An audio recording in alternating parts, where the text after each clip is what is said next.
Nandito na ba ang lahat? Nagsisimula na mag-briefing ang guide natin oh. Sundan lang daw natin sila. Mas magandang tayo ang nasa dulo para hindi tayo makaabala sa iba at ma-enjoy natin ang sarap ng simoy ng hangin. Saka para makakuha tayo ng magagandang picture. Okay. Pasensya na kung naghintay ko yun na matagal ha. Kasasabi lang kasi sa akin na mag-hiking pala tayo. Oh, bakit? Anong tingin yan? Hindi ba ako dapat kasama? Bakit ako inaya ni Ate Susan? Hindi ba lakad naman ito ng barkada? Hindi na ba ako kabilang sa barkada? Mukhang hindi ako dapat kasama. Okay, sige. Pasensya na. Kala ko naman ako ang hinihintay nyo. Hindi naman sa ganon, Tony. Ginawa ko kasi ito para kay Irish. Masyado na kasing lugmok ang gaga dahil broken-hearted. Hayaan mo na, David. Hindi naman natin siya inalis sa barkada Ayos lang na sumama siya. Saka in-invite nga, di ba? Hindi naman yan pupunta kung hindi sinabihan. Halika na. Nandun ang lahat nakasama sa hiking. Naiiwanan na tayo dito. Uy, Ate Susan, sa susunod, matuto kang makiramdam Oh, nangaaway ka ba? Di sorry na. Hindi kasi masaya kapag di buo ang barkada.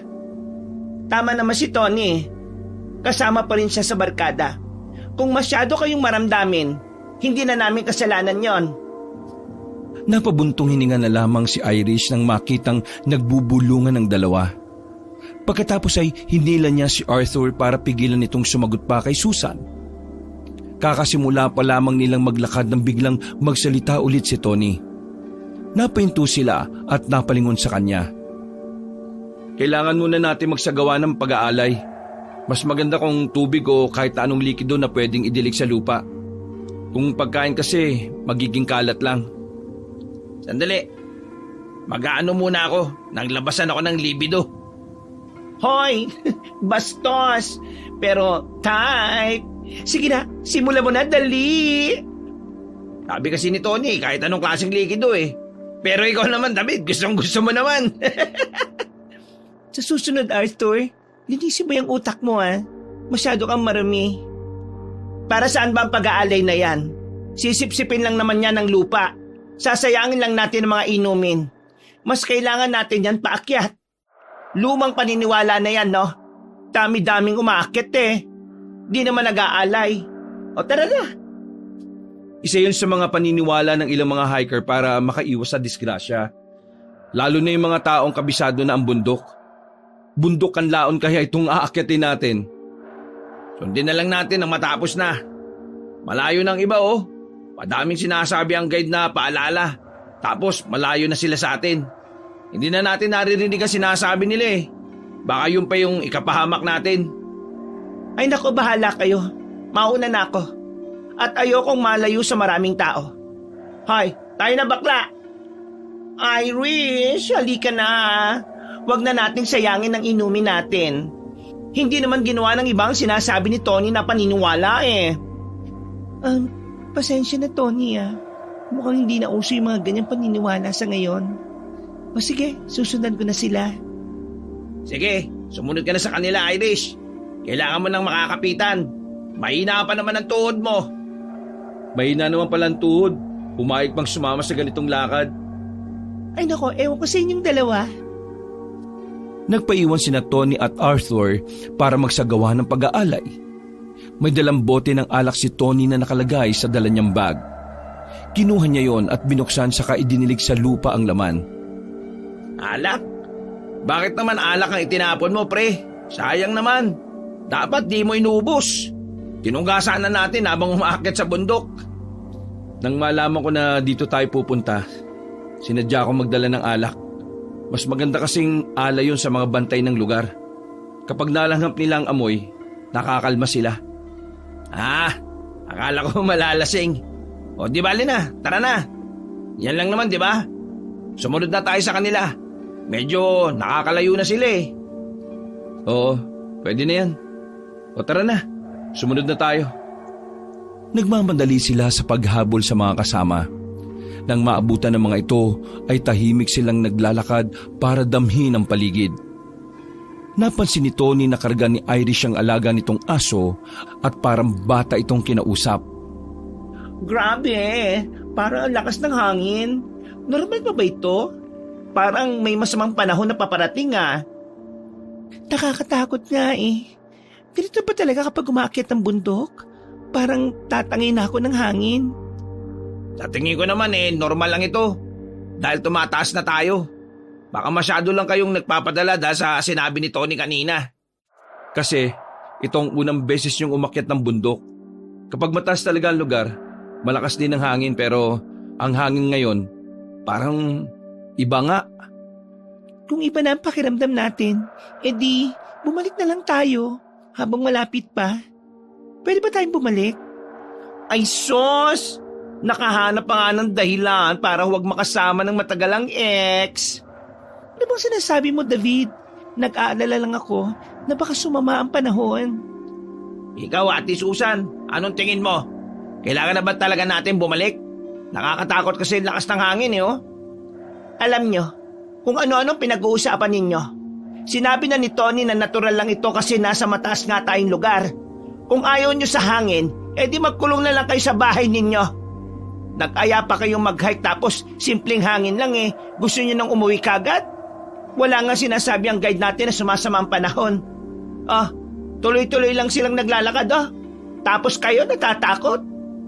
Nagtatanong lang naman kami. Bakit parang nagagalit ka na kagad? Kasi napakapabebe niya. Kung gusto nyong umuwi, edi umuwi na lang kayo. Ako, tutuloy akong umakyat. Sayang naman yung effort natin sa pagpunta dito. Saka, nandito na tayo Hindi lang naman tayong umakyat Nandun na nga ang iba Ang bagal lang kasi natin maglakad Kaya dalian nyo na. Oo nga. Tapos ang dami pa nating dalang pagkain. Pinagandaan natin ang pagkakyat dito tapos biglang ika-cancel lang. Kung masama talagang panahon, di sana nagpasya na ang guide na bumaba. Siyempre may alam sila kung normal o hindi ang hangin, no? Hello? Sabagay, huwag kang mag-alala, Irish. Nandito naman ako sa tabi mo Hindi naman kita hahayaang mapahamak. Kung ano man ang mangyari, akong bahala sa'yo. Nandito ako para protektahan ka. Nandito ka ba talaga para magbakasyon o magliwaliw o para magpabida? Ay nako, alam ng broken-hearted ang tao babanatan mo ng ganyan. Hindi ko kasalanan na nasaktan siya. Isa pa, nandito naman ako para pasayahin at alagaan siya. Hindi ako tutulad sa ex niya, no? Hoy, huwag kang magparinig. Hindi na magiging kayo ni Irish, no? Hindi na ako papayag na may iba pang barkada pa ang magjojowaan. Gusto niyo ba magkasinasina tayo? Nang dahil sa kalandian nyo? Dinaig niyo pa ako Kung lalandi kayo, ha? Sa iba na lang. Please lang. Bakit ikaw ang magdedesisyon? Ikaw ba si Irish? Huwag na ngang singitan ng ibang topic ang pag-akyat sa bundok. Nagbabagal lang tayo Tingnan niyo si Susan nauna na. May edad yung tao pero ayun. Siya pa yung nangunguna sa atin. Kung magtatalo lang kayo, mabuti pang mauna na ako. Tiga na Irish, sa akin ka na lang sumabay. Nabigla ang dalaga nang biglang hinila ni Tony ang kanyang kamay. Sa kanila niligpasan sina David at Arthur. Nagpatuloy sila sa paglalakad hanggang sa magsimula ng maging matarik ang daan. Isa-isa na silang nakaramdam ng pagod. Panaka-naka silang humihinto para uminom ng tubig. Nakakapagod pala ito. Magpahinga na lang muna tayo, pwede ba? Mapapagod ka talaga. Umakit ka ng bundok Nag-aalaga ka pa ng aso. Bakit kasi dinala mo pa yung atsutsutsu mo? Ay sos, kung gusto mo ikaw ang magbuhat sa aso, Arthur. Total pasikat ka naman, di ba? Kahit naman walang dalang aso, nakakapagod talaga, no? Ay, mabuti pa magpahinga na lang muna tayo. Sige na, ako na muna magdadala kay Trexie Boy. Akin na Irish. Sino naman si Trexie Boy? Ang nag-iisang anak nila, si Atsutsutsu. Oh, anak pala nila yung asong yan. In fairness maganda lahi nila. Kamukha mo, Tony Hoy, tumigil ka na nga sa kaka-joke mo, Arthur. Mamaya may mapikon ka. Wag na, Tony. Kaya ko namang dalhin si Trixie. Kailangan ko lang magpahinga sandali. Kung gusto niyo makakit na mabilis, mauna na kayo. Magpapahinga lang ako kahit 5 minuto. Sa akin na muna ang aso. Ako na muna magdadala. Wag na nga, ang kulit. Anak ko din naman siya. Kaya hayaan mong mahawakan ko din siya. Wala naman akong pinagdadamot sa iyo eh. Pero ako na lang muna ang hawak at magdadala sa kanya. Siyempre, ako ang amo niyan. Kapag galit ako sa isang tao, galit din siya malamang. Wala naman akong sinabi na pinagdadamot mo siya. Nakikita ko lang na napapagod ka, kaya gusto kitang tulungan. Hahawakan ko lang siya sandali para naman makapagpahinga ka ng maayos. Ops! Mag-aaway na naman kayo? Ako na muna mag-aalaga kay Achuchucho. Kay Ninang ka muna, baby. Magpapahinga lang si mommy. Tapos, babantayan ng daddy ang mommy mo. Oh, akin ang dog, mga etsusera. Ibinigay ni Irish ang aso kay David. Pero bago pa ito mahawakan ng kaibigan, ay bigla na lang nagpumiglas ang aso. Nabitiwan ito ni Irish nang makababa sa lupa at mabilis na tumakbo ang aso palayo sa kanila. Oh, kita mo yan. Sabi ko naman sa'yo ako nang hahawak eh.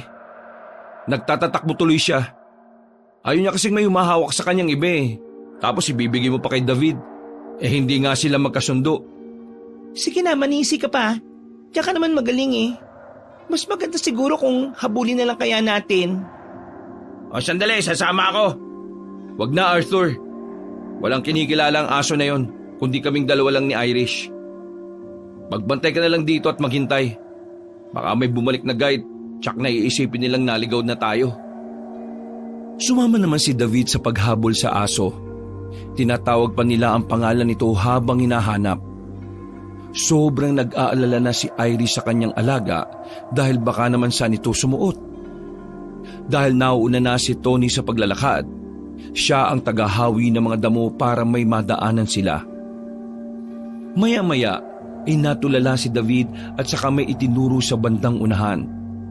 Sinundan nila ng tingin ang itinuturo ng kaibigan at doon nakita ang aso na naipit sa 2 malalaking puno. Ha? Trixie boy? Oh my gosh! Achuchuchu! Why? Paano ka napunta dyan? Ay nako, pasaway na aso!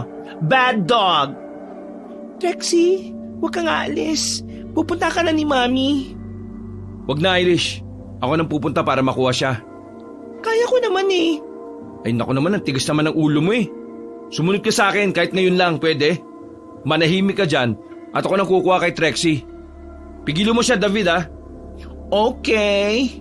Oh friend, babayaan mo na kasi siya. Mukha namang delikado ang tinakbuhan ni Trixie boy. Makinig ka na lang muna, Beshi, ha? Sigurado naman akong ligtas niyang makukuha doon ang aso. Teka, ano yun? Ang alin? Oh my gosh, Tony! Sa gilid mo! Biglang napalingon si Tony sa kanan niya nang sumigaw si David. Nakita niya ang mabangis na hayop na mukhang usa pero walang sungay. Tumatakbo ito palapit sa aso. Bigla nitong sinunggaban si Trixie. Umiyak ng malakas ang aso nang kagatin nito ng mabangis na hayop. Hinila nito ang aso ng sapilitan. Nang makuha ay agad na nilantaka ng mabangis na hayop ang alaga ni Irish. Napasigaw si Irish dahil sa sinapit ng kanyang alaga. Napatakip siya ng mata saka umiyak. Dinig na dinig nila ang paglapa ng mabangis na hayop kay Trixie. Pagkatapos ay umatungal ng malakas ang hayop na yon dahilan para mag-atrasan sila dahil sa takot. Umalis na tayo! Mukhang tingin ng hayop na yan sa atin pagkain. Kailangan na nating umalis, pakalapain din tayo niyan. Tara na! Si Trixie! Wala na, Besh. Wala na tayong magagawa. Halika na bago pa niya tayo isunod. Ako na nga aalalay sa kanya, David. Sige na, mauna ka na. O sige, dalian nyo lang ha. Nakita na niya tayo Pasugod na siya sa atin. Huwag mo na akong alalayan. Kaya ko maglakad. Okay, o di sige. Pero kailangan natin bilisan kung ayaw mong isunod tayo ng mabangis na hayop na yan. Oo na. Pagbalik nila sa kinaroroonan ni Arthur ay nag-aalalang nagtanong ang kaibigan Hinagilap nito ng tingin kung nasaan ang aso. Napakunot ang noo ng binata nang makitang hindi nila dala si Trexie. Oh, ano nangyari? Nasaan si Trexie boy? Huwag ka na magtanong, no? Umalis na tayo dito. Bilisan nyo! Ha? Bakit namumutla kayo? Ano nangyari dun? May bamagis na hayop na lumapa kay Trexie boy. Ano? Sigurado kayo?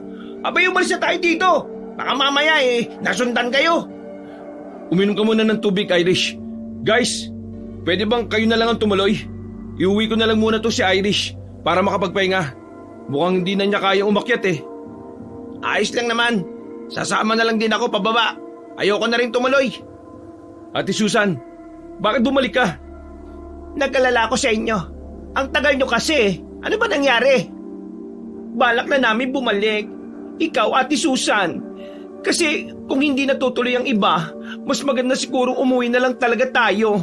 Hindi na magandang tumuloy pa eh. Ano na naman ba nangyari at gusto nyo umuwi? Dahil na naman ba kay Irish? Nag-iinarte na naman ba siya? Hindi naman sa pag-iinarte. Baka naman masama talaga yung pakiramdam niya. Pwede naman nating ituloy ito sa susunod eh. May mabangis na hayop ang lumapa sa alaga ni Irish. Alam nating lahat kung gaano kamahal ni Irish ang asyong yon. Sa tingin mo ba, pag-iinarte pa rin yon? Oo na, sige na. Kung bababa tayo, di bumaba. Alam nga namang ako lang ang tutuloy. Naiwan na ako ng iba eh, oh. O tara na, bumaba na tayo. Hindi ka naman galit niyan. Kahit magalit ako, wala rin naman ako magagawa, hindi ba? Sorry, Ate Susan. Salamat po.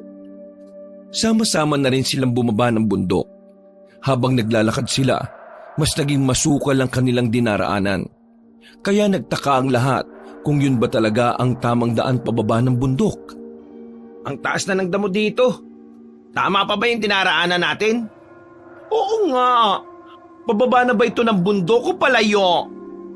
Ibig sabihin, naliligaw na tayo. Nako, wag naman. Nasaan na ba tayo?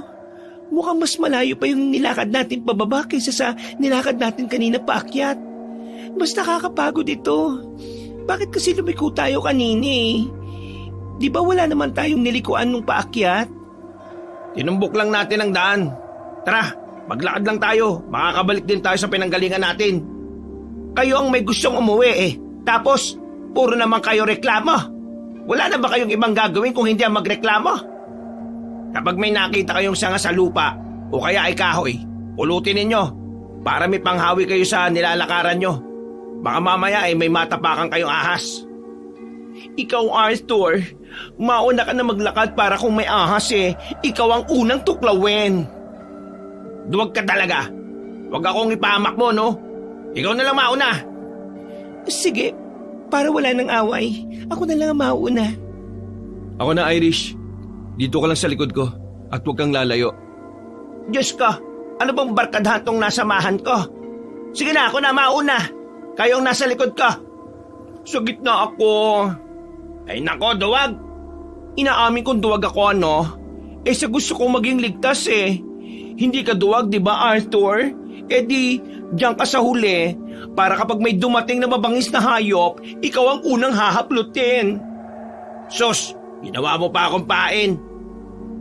Dahil sa tagal nilang paglalakad ng walang pahinga, nakaramdam na sila ng pagod. Nagdesisyon silang magpahinga sa lilim ng isang malaking puno. At nagpasya na rin silang kainin ang dala nilang pagkain. Sana pala nagpatuloy na lang tayo sa pag-akyat. Mukhang maayos naman na si Irish, oh. Siyempre naman, tinitiis lang niya. Alam nga namang mag-inarte pa siya sa sitwasyong ganito.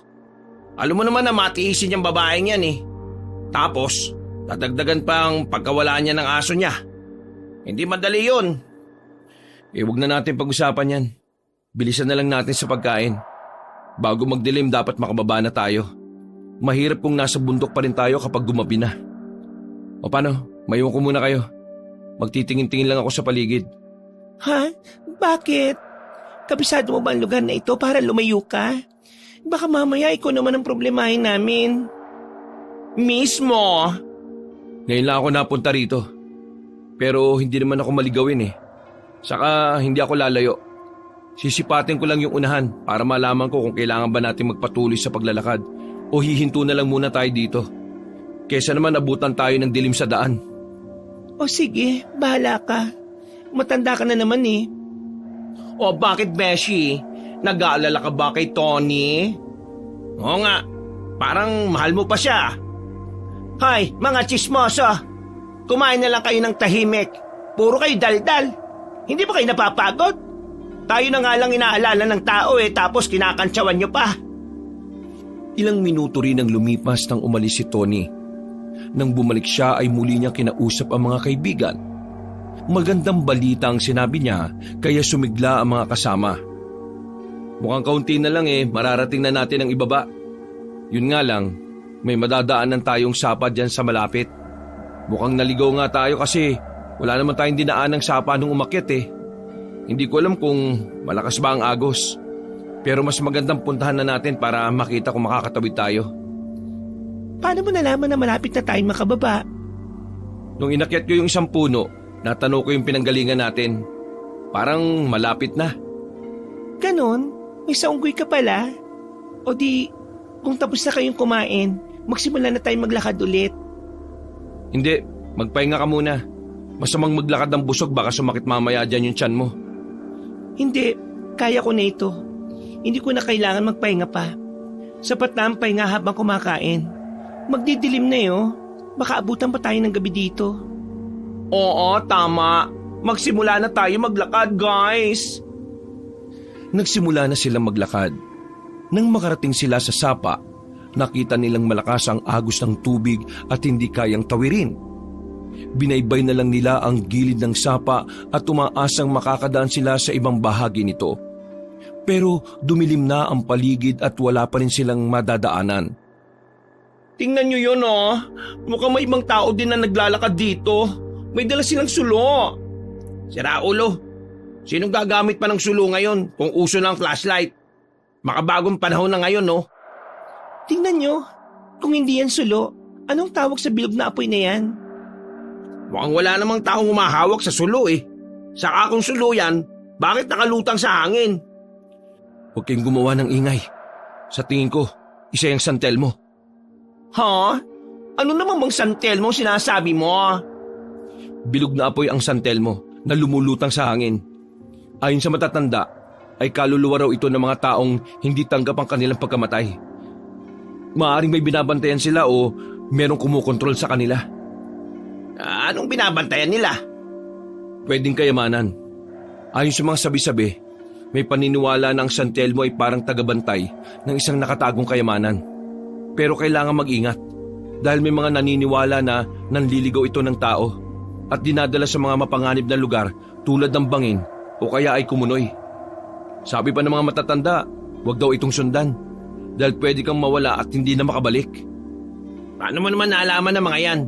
At sino matatanda ba yung pinagsasabi mo? Close mo ba sila? Paniwalang-paniwala ka kasi. Madalas siyang ikwento na matatanda sa amin tuwing gabi para takutin ng mga bata. Para hindi gumala kapag gabi na.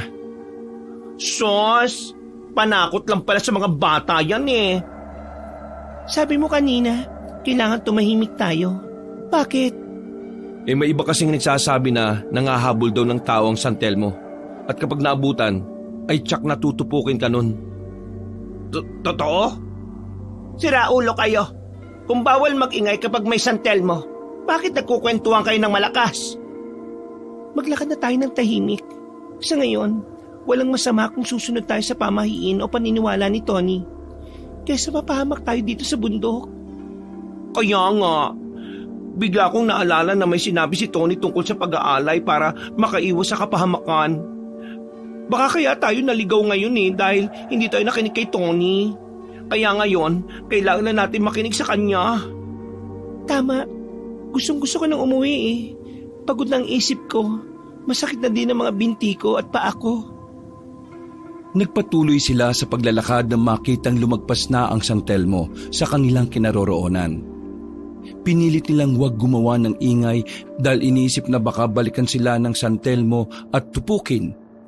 Pero biglang nakita ni David na hindi naman nawala ang San Telmo at tila sumasabay ito sa kanila mula sa kabilang banda. Nagsimula silang kabahan. Hindi nila maiwasang hindi tingnan ng San Telmo. Habang naglalakad sila, bigla silang nagulat nang sumigaw si David. Ano nangyari? Sinabi ng huwag maingay eh. May ahas! May ahas! Bakit ka ba nagkukunyapit sa akin? Ang bigat mo kaya, ang laki-laki mong bakla eh. Lang yan naman oh, ang iingay ninyo. Hala, huminto ang San Telmo. Mukhang sa direksyon natin pupunta. Ano gagawin natin? Patay na. Ito kasing baklang to eh, ang lakas mga sigaw eh. Sundan niyo ako, dali, dito tayo. Halika na, magmadali na tayo. Uwing-uwi na talaga ako. Tara, sumunod tayo kay Ate Susan. Ako na sa huli. Bilisan nyo, dali! Agad na sumunod ang lahat kay Susan. Hindi sila nagdalawang isip na suungin ng madilim na gubat kahit na nagkakasugat-sugat na sila dahil sa matatalim na damo. Panay ang lingon ni Iris sa San Telmo at lalo siyang kinakabahan kapag nakikitang hinahabol talaga sila nito. Maya-maya ay nakita niyang huminto si Tony. Ano ginagawa mo? Bakit ka huminto dyan? Hindi ba apoy yan? Baka kasi kapag binasa ako ng tubig, imamatay ang apoy. Hindi ba sinabi mo na delikado yan? Bakit mo naman kakalabanin? Hindi ko siya basta kakalabanin lang. Gusto kong makalis tayong lahat dito ng ligtas. Susubukan kong pahintuin ng San Telmo o kaya naman ay pigilan itong sumunod sa atin. Baka matunaw ko rin yan kapag binasa ako ng tubig. Delikadong iniisip mo. Apoy yan eh. Pabayaan mo na. Tayo na. Ang mahalaga ay makalis tayo rito. Hindi na tayo lulubayan ng San Telmo. Kailangan na yung pigilan. Sumunod ka sa kanila.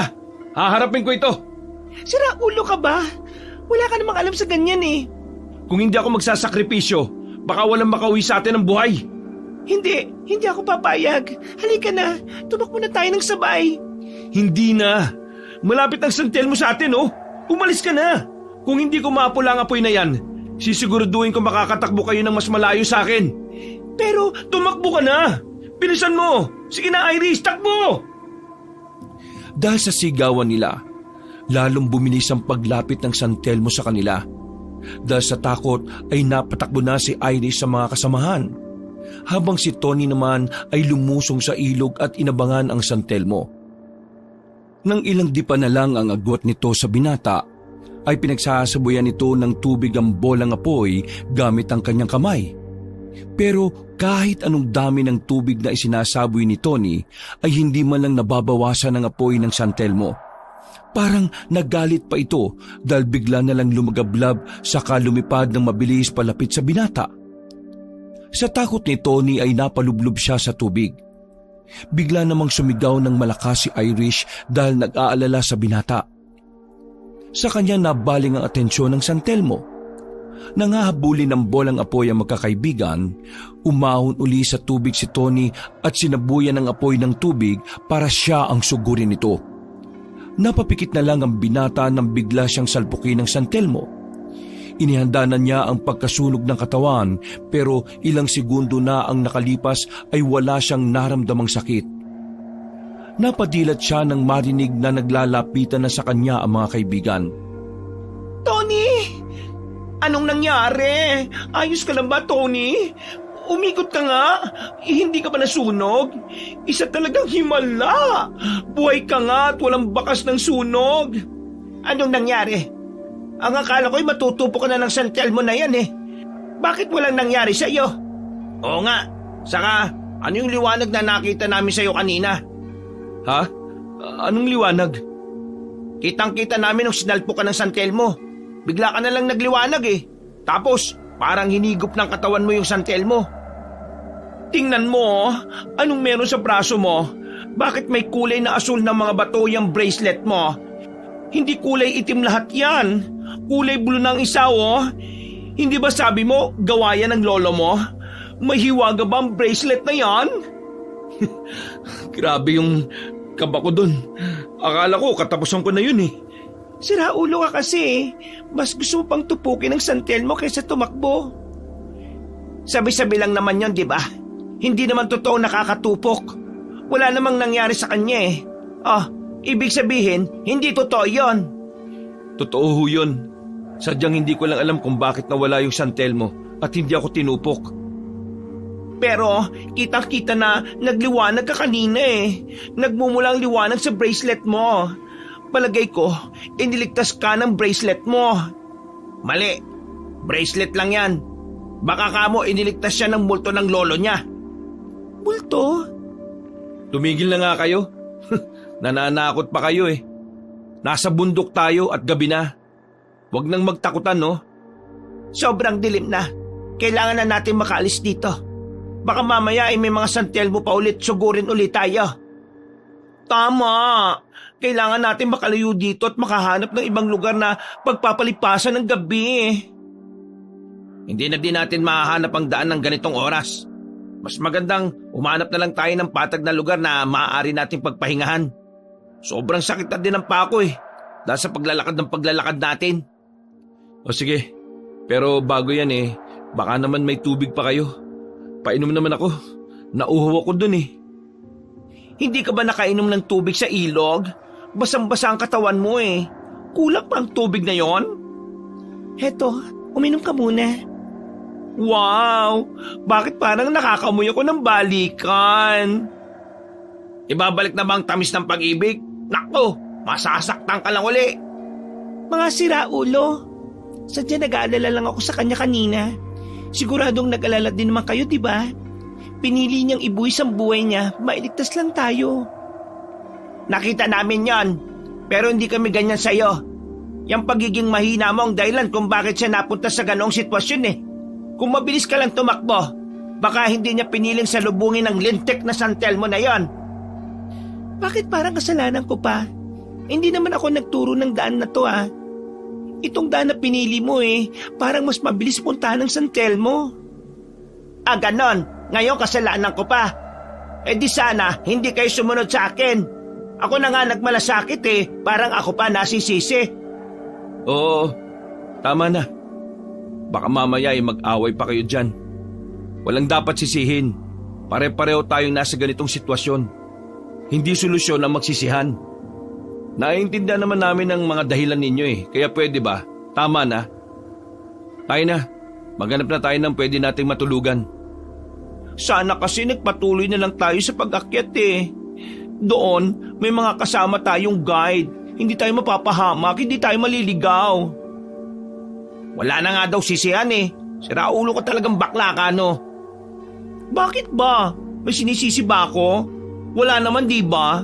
Sinasabi ko lang na kung umakyat sana tayo, di magandang tanawin sa gabi ang natatanaw natin. Ganon din naman ang nangyayari ngayon eh.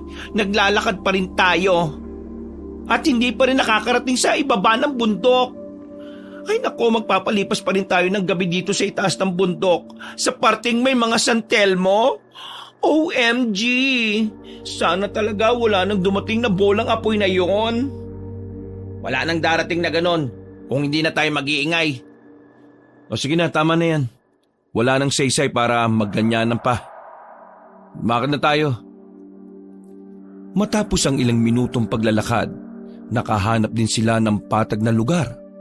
Hindi gaanong madamo doon at may malaking puno silang pwedeng sandalan. Huminto na sila at nagsimulang maglatag ng tent para may matulugan. Sa palagay ko pwede na dito. Kasya na ang tent natin. Masakit na ang paa ko eh. Gusto ko na magpahinga. O sige, kami na lang mga lalaki magtatayo ng tent. David, dito ka. Tulungan mo kami. Hindi ba sinabi mo, mga lalaki nga? Bakit mo ko utusan? Kaya nga, may buntot ka pa din naman sa harapan mo eh. Kaya lalaki ka. Saka ka na mag-astang babae kapag tahong na yang berong ka. Sira ulo. Ano ko, unggoy na nakabaliktad?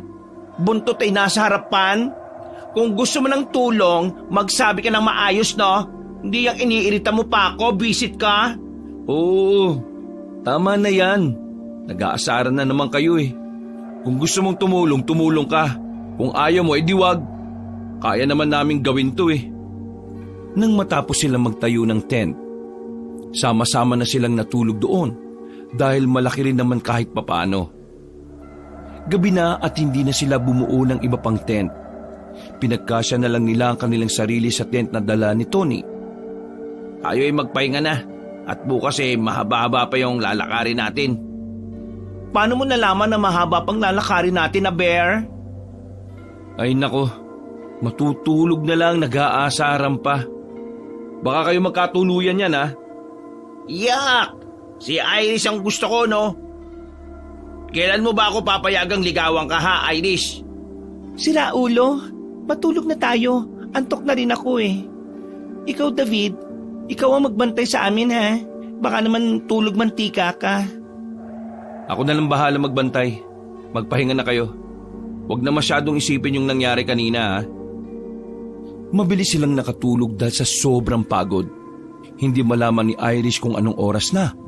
Pero nagising siya sa isang mapanghing amoy at kakaibang tunog mula sa labas ng tent. Kaya't hindi siya nagdalawang isip na silipin ito. Nang lumabas siya, kaagad niyang inilawan ng paligid gamit ang flashlight. At nakita niyang nasa gilid ng tent ang baboy ramo. Maya-maya ay lumabas din ng tent si Tony. Nagising ka na din ba dahil sa ingay niyan? Anong klaseng hayop yan? Huwag ka na masyado maingay. Mabangis ang hayop na yan. Kung hindi natin itataboy, sisirain niya ang tent. Paano mo nalaman mabangis ang hayop na yan? Kasi nasa bundok. Okay. May point naman. Anong gagawin mo? Maghanap ako ng sanga na pantaboy sa kanya. Sige, sasamahan kita. Nakatingin siya sa atin Baka sugurin na tayo. Hindi pa sila nakakalayo ay naramdaman nilang pasugod na ang baboy ramo. Hinubad na ni Tony ang suot niyang jacket at iyon ay ginamit niyang pantaboy sa hayop. Pinilipit niya ang jacket para maging lubid at saka inihagupit sa hayop. Umatungal naman ang baboy ramo at ikinahig ang dalawang paa sa lupa.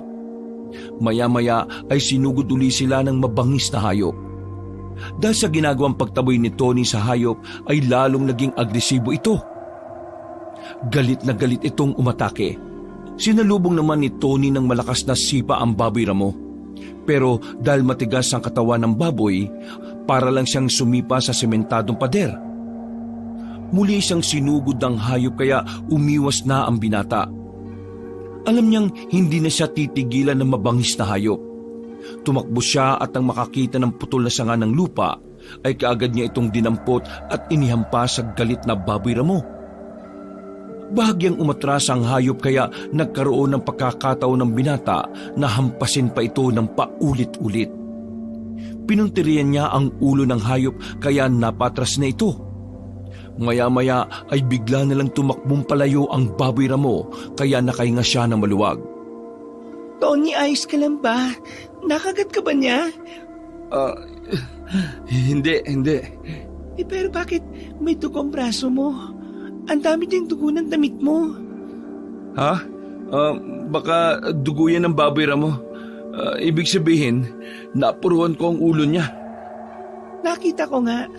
Gigil na gigil ka kanina Hindi naman. Natatakot lang din ako na baka makagat niya ako. Kaya inunahan ko na siya. Mabutit marunong din pala matakot ang mababangis na hayop. Pero teka, may sugat ka sa braso Patingin nga. Sugat yan Ha? Meron ba? Ay, oo nga no. Hindi ko napansin na nakagat din pala ako.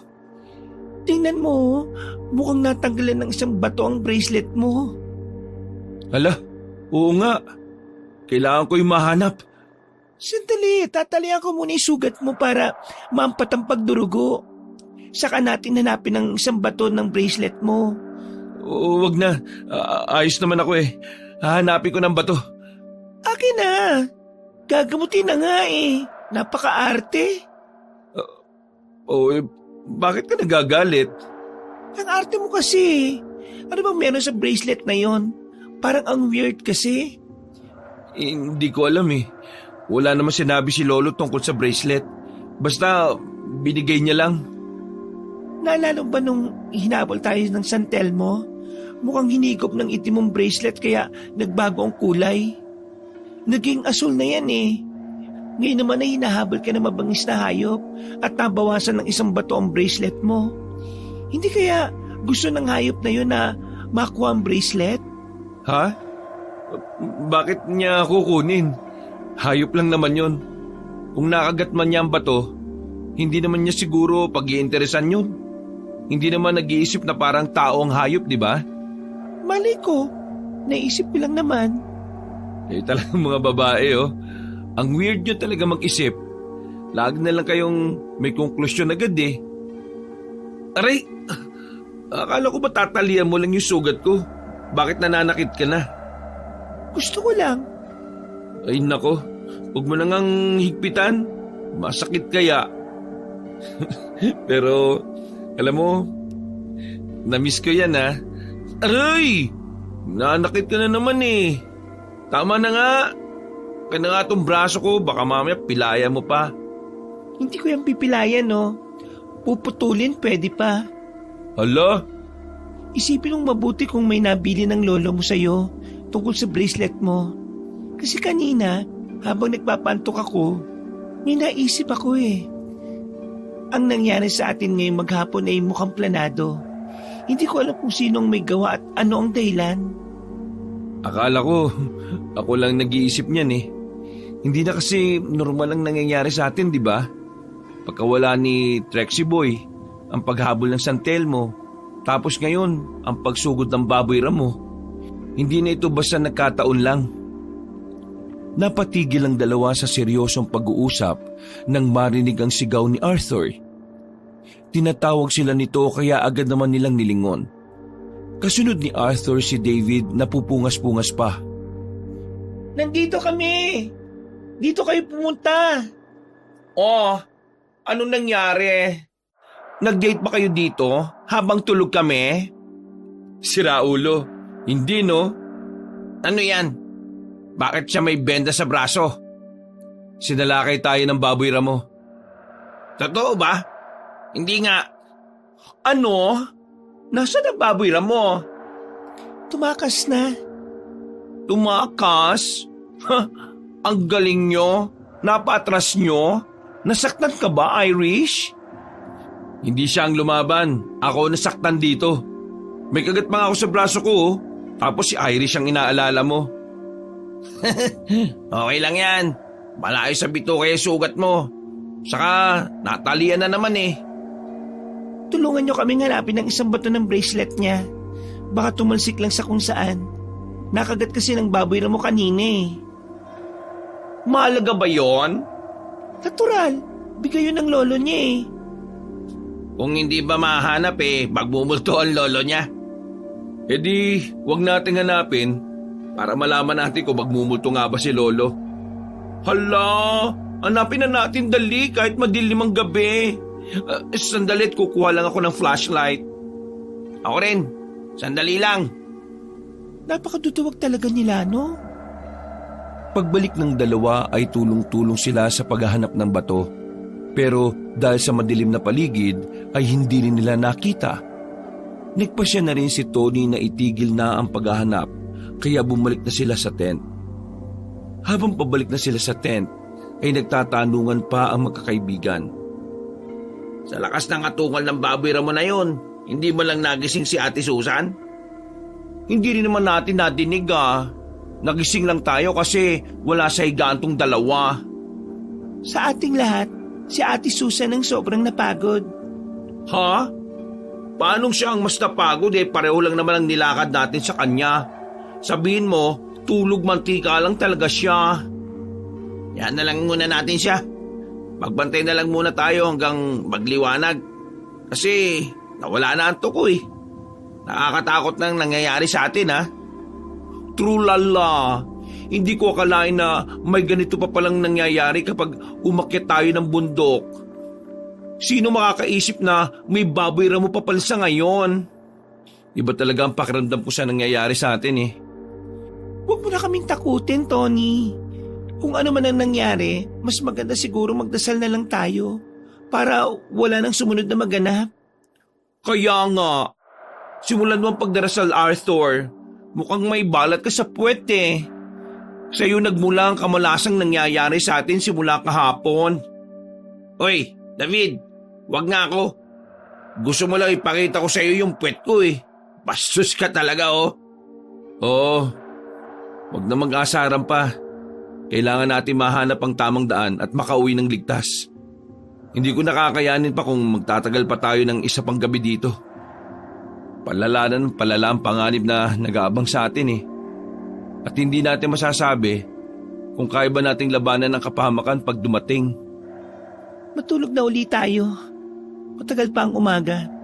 Kailangan natin ng mahabang pahinga. Tama. Matulog na kayo.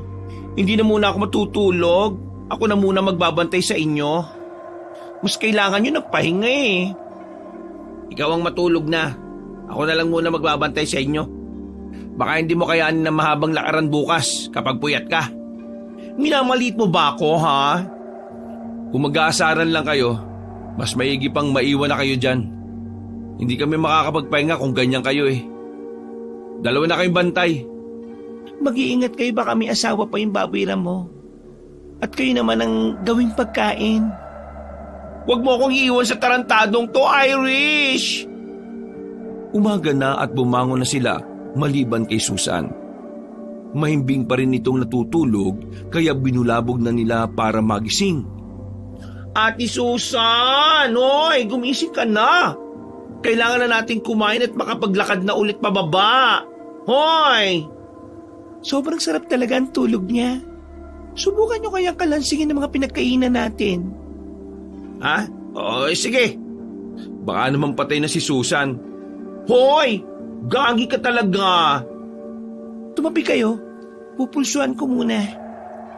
Seryoso naman si girl. Pulsuhan talaga. Hindi ba pwedeng gisingin muna, yugyugin ang yugyugin, ganon?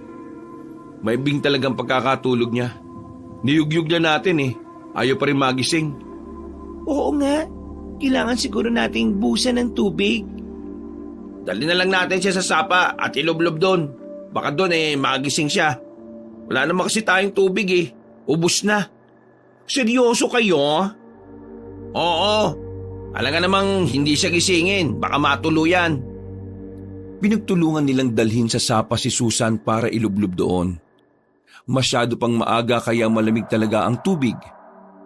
Paglusong pa lang ni David ay gusto na niyang umahon dahil sa ginaw.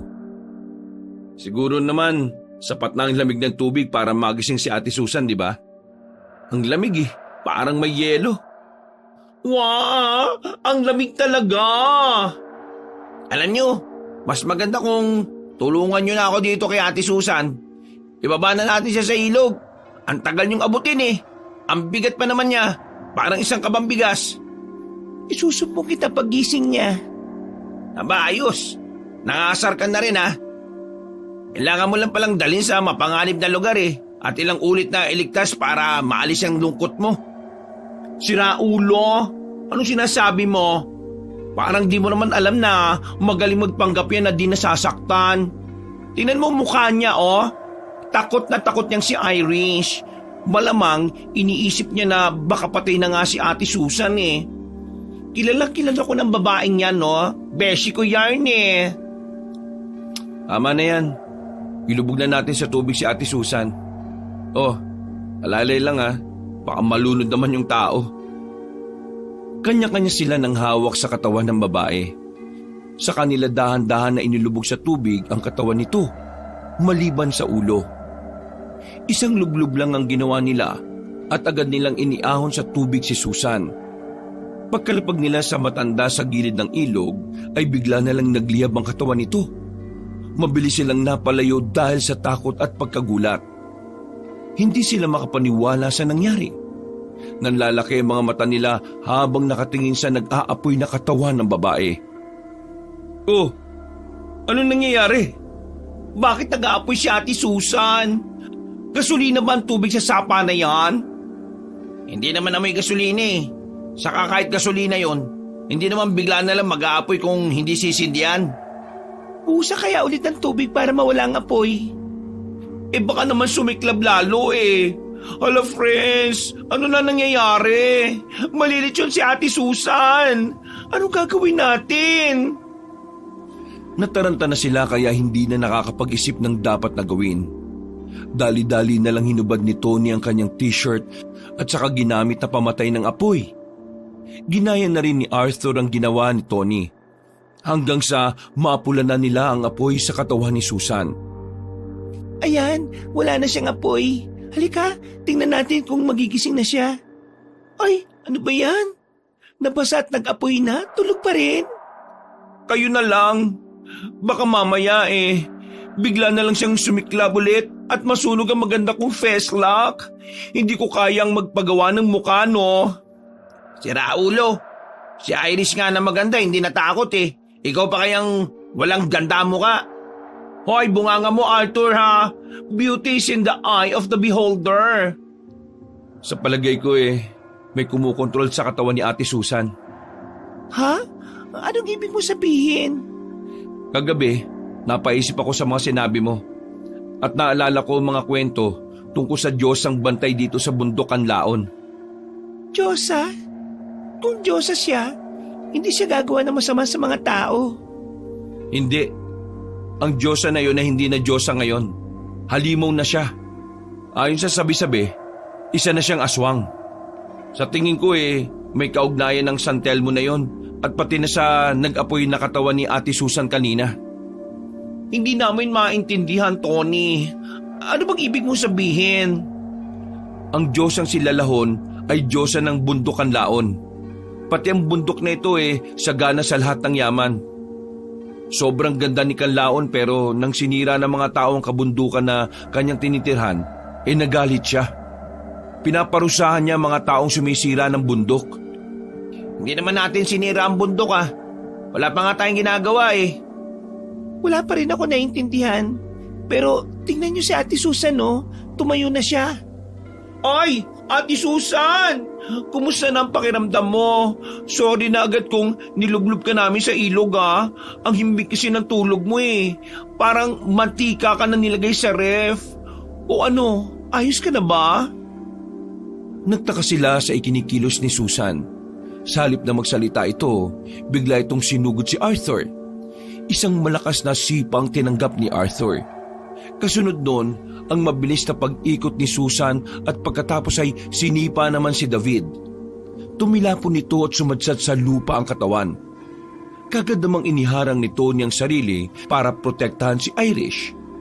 Nang sila naman ang inatake ni Susan, ay kaagad na sinalag ni Tony ang suntok nito. Napatras si Susan para muling bumuelo. Kitang-kita nila ang mga mata ng babae na naglilihap sa galit. Maya-maya ay umatake ulit ito. Patuloy na sinasalag ni Tony ang mga sipa at suntok ni Susan hanggang sa unti-unting humina ang atake ng babae. Napahinto si Susan at halata na ang pagod sa kanya dahil sa malalalim na paghingal. Nagliliyab ang mga mata nitong nakatuon sa kamay ni Tony na may suot na bracelet. Sinubukan ni Tony na suntukin si Susan sa muka para gisingin ito. Dahil sa lakas ng suntok ng binata ay nahulog si Susan sa ilog. Anong nangyayari? Bakit naging ganun si Ate Susan? Sobrang lakas niya. Ang sakit tuloy ng likod ko. Aray! Parang may sapi siya. Bakit mo naman siya sinuntok ng ganun kalakas, Tony? Nahulog tuloy siya sa ilog. Kunin niyo na Wala na akong ibang maisip na paraan Kung wala siyang sapi, baka may kumukontrol sa kanya. Kailangan niya magising. Ha? Ginigising mo pala siya? Akala ko'y pinatutulog mo Ayun mukhang naimbing uli. Nakulutang na siya sa ilog. Kunin niyo na dali. Baka biglang magliyap ulit O kaya umatake ulit. Ay naku, ako na nga lang. Baka tuluyan siyang malunod. Dali-daling lumusong sa tubig si Irish para sagipin ng kaibigan. Nang makita ng iba na hindi nagliliyab ang katawan ni Susan, ay lumusong na rin sila para tulungang iahon muli sa tubig ang babae. Gumigising na si Ate Susan. Oo nga, sana'y totoong siya na yan. Sandali, lumayo muna tayo ng bahagya para sigurado tayong ligtas. Mahirap na. Baka biglang umatake ulit yan. Nang marinig nila ang sinabi ni Tony ay otomatikong lumayo ang lahat kay Susan. Nang makita ni Susan ang kanyang naging reaksyon ay napakulot ito ng noo. Anong ginagawa nyo? Nasaan tayo? Nasa tuktok na ba tayo ng bundok? Eh teka, bakit basa ako? Ang ginaw naman, umulan ba? Ikaw na ba yan? Yung totoo lang ha? Eh bakit ka sumisigaw? Bakit yung ba ako nilalayuan ha? Naniniguro lang kami baka kasi umatake ka uli eh. Anong sinasabi mo? Ano ba nangyayari? Bakit ko naman kayo aatakihin? Anong naaalala mo? Naalala ko na pagkatapos natin mag-alay umakit na tayo sa bundok. Habang paakyat tayo nagdilim na. Kaya naman nagpahinga na tayo. Ha? Anong alaala yan? Anong nangyayari? Bakit ibang nasa isip niya? Tama ang hula ko. Maaring isa tayo sa napiling paglaruan ng lalahon. Pinili niyang kontrolin at manipulhin ang isip at katawan ni Ate Susan. Kaya pala naisip ni Irish na ang lahat ng nangyayari sa atin mukhang planado. Ang lalahon ng may kagagawa ng lahat ng ito. Bakit? Bakit tayo pinaglalaruan niya? Chuck, may mga bagay tayong nagawa na hindi niya nagustuhan. Kaya mas mabuti pang umalis na kagad tayo dito. Ano? Kaya mo na bang maglakad, Ate Susan? Oo, kaya ko naman. Sa palagay ko nakatulog ako ng sobrang himbing. Kaya mo na ba talaga? Sige nga, subukan mong tumayo at maglakad. Pinaglololoko niyo ba ako? Tumayo si Susan at sinubukan maglakad. Pero 3 hakbang pa lang ay bumagsak na siya sa lupa. Kaya naman nag-alala ang kanyang mga kaibigan. Napaisip din si Susan kung bakit mahina ang kanyang katawan. Doon pa lang niya naramdaman ng pagod.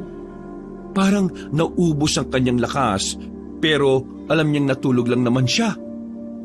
Bakit ako nangihina? Dahil kinontrol ng lalahon ng katawan mo, naubos ang lakas mo. Aalalayan ka na lang namin para makalakad ka kahit paunti-unti. Ang lamig naman. Bakit ba ako nabasa? Binalak niyo ba akong lunurin sa ilog? Ang sama mo naman sa amin. Di ba pwedeng nahulog ka lang doon? Oo nga. Huwag na muna natin pagtalunan yan, no? Ang malagay makaalis na tayo dito. Hanapin na natin ang tamang daan pa uwi. Tama. Hindi na tayo pwedeng magpaabot na naman ng isa pang gabi dito. Ayoko na.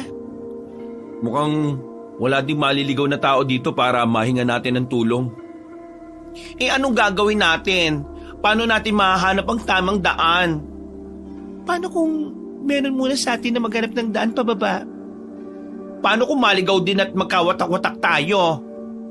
Paano kung yun talagang plano ng lalahon sa atin? Ang magkahiwa-hiwalay tayo at malaya na siyang kainin tayo ng buhay pa isa-isa. Natatakot na ako. Hindi ko naintindihan ang lahat, pero mas nakakatakot kung maghihiwa-hiwalay nga tayo. Kailangan natin mag-isip. Kung magpapahinga tayo para manumbalik ang lakas ni Ate Susan, saan ang ligtas na lugar na maaari nating pagpalipasan ng oras? Mas maganda kung maglalakad na tayo. Kapag napagod, edi magpahinga. Ang mahalaga, nakakausad at nakakaalis tayo sa lugar na ito. Ang sinasabi mo ba ay papasanin si Ate Susan? Ako na magpapasan sa kanya. Hindi na maganda ang pakiramdam ko sa lugar na ito Gusto ko na makaalis dito. Susubukan ko ulit na lumakad. Kahit unti-unti, makakalakad naman siguro ako. Kakailanganin ko lang siguro ng aalalay sa akin. Ako nang bahalang umalalay sa'yo. Hindi mo kakayanin ng bigat niya. Ako na lang. Dalhin mo na lang yung ibang mga gamit niya. Magsalitan na lang tayo sa pag-alalay sa kanya, Tony. Ako na magdadala ng ibang gamit nyo, boys, para hindi naman kayo gaanong mahirapan sa pag-alalay kay Ate Susan. Napagdesisyonan ng barkada na magpatuloy sa paghahanap ng daan pababa sa bundok na yon ng sama-sama. Tahimik silang naglalakad at nakikiramdam sa paligid. Mas naging mapagmasid sila dahil alam nilang may halimaw sa gubat na parabang nakabantay sa kanila at naghihintay lang sa pag-atake.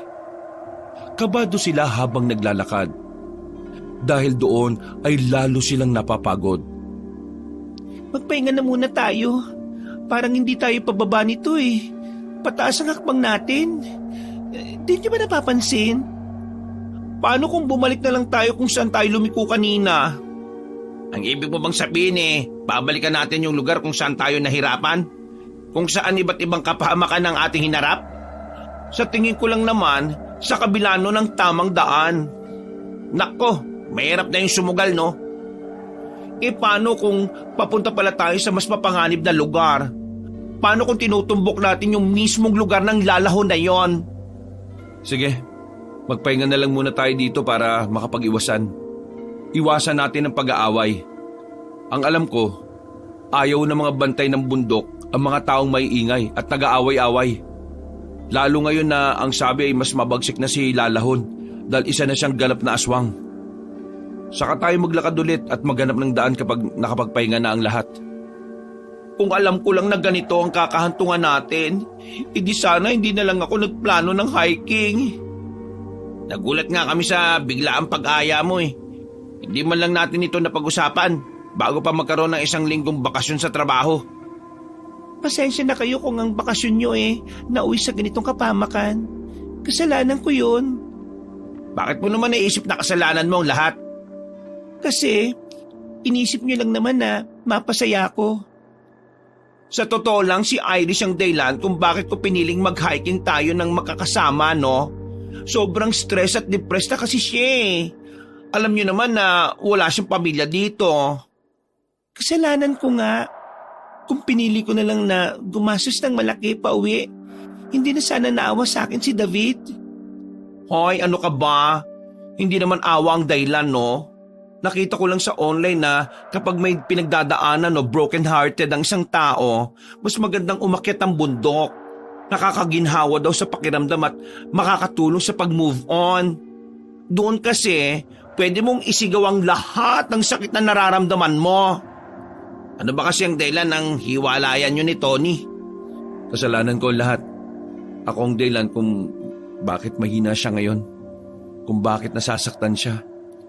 Hindi ko naman gustong lokohin siya Hindi ko naman talaga siya niloko. Anong ibig mong sabihin na mali lahat ang nakita ko? Kung paano ka halos lumod sa babaeng yon tapos kinuha mo pa ang mga gamit niya? Hindi kasi ganun yun. Gusto mo upakan kita, pre? May patawa-tawa ka pa?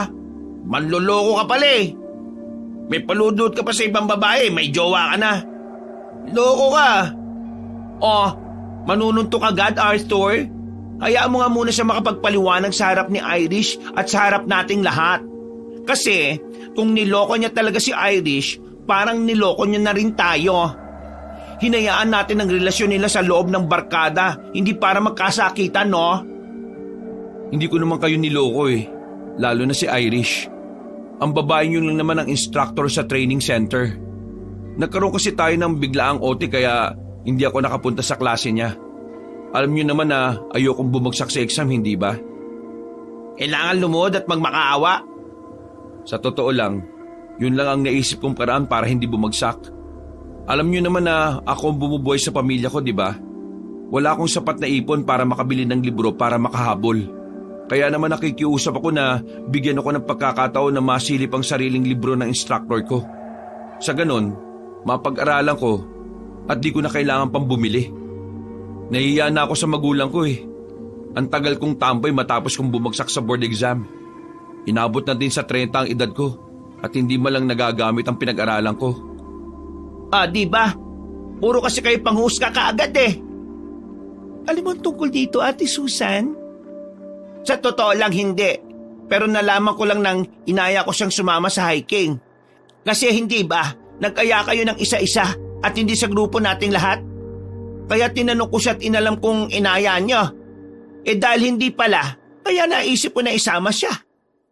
Alam mo, Irish, kung gusto mong mag-move on kay Tony, kailangan mong marinig ang dahilan niya. Nang sa ganun tuloy-tuloy ang paghilom niyong dalawa. Naiintindihan ko na. Kaya pala sobrang pag-aalala ni Irish kay Tony kasi mahal pa niya. Kaya palagi akong tinatabig ni Tony palayo kay Irish Binabakuran pa rin pala niya. Kasi ang labo pala ng breakup niyo. Kung ganon, bakit hindi pa kayo magbalikang dalawa? Kung may feelings pa kayo sa isa't isa. Mukha namang meron eh. Nag-date nga kayo kagabi habang tulog kami. Nangyari yon? Hindi nga yun date. Date na ba yun? Habang nag-uusap ang magbabarkada, nakarinig sila ng malakas na sigaw ng isang babae. Natahimik sila at nagkatinginan. Nagpakiramdaman sila kung ano ang gagawin. Ilang segundo rin bago sila muling nagsalita. Sigaw yun, di ba? Narinig nyo rin?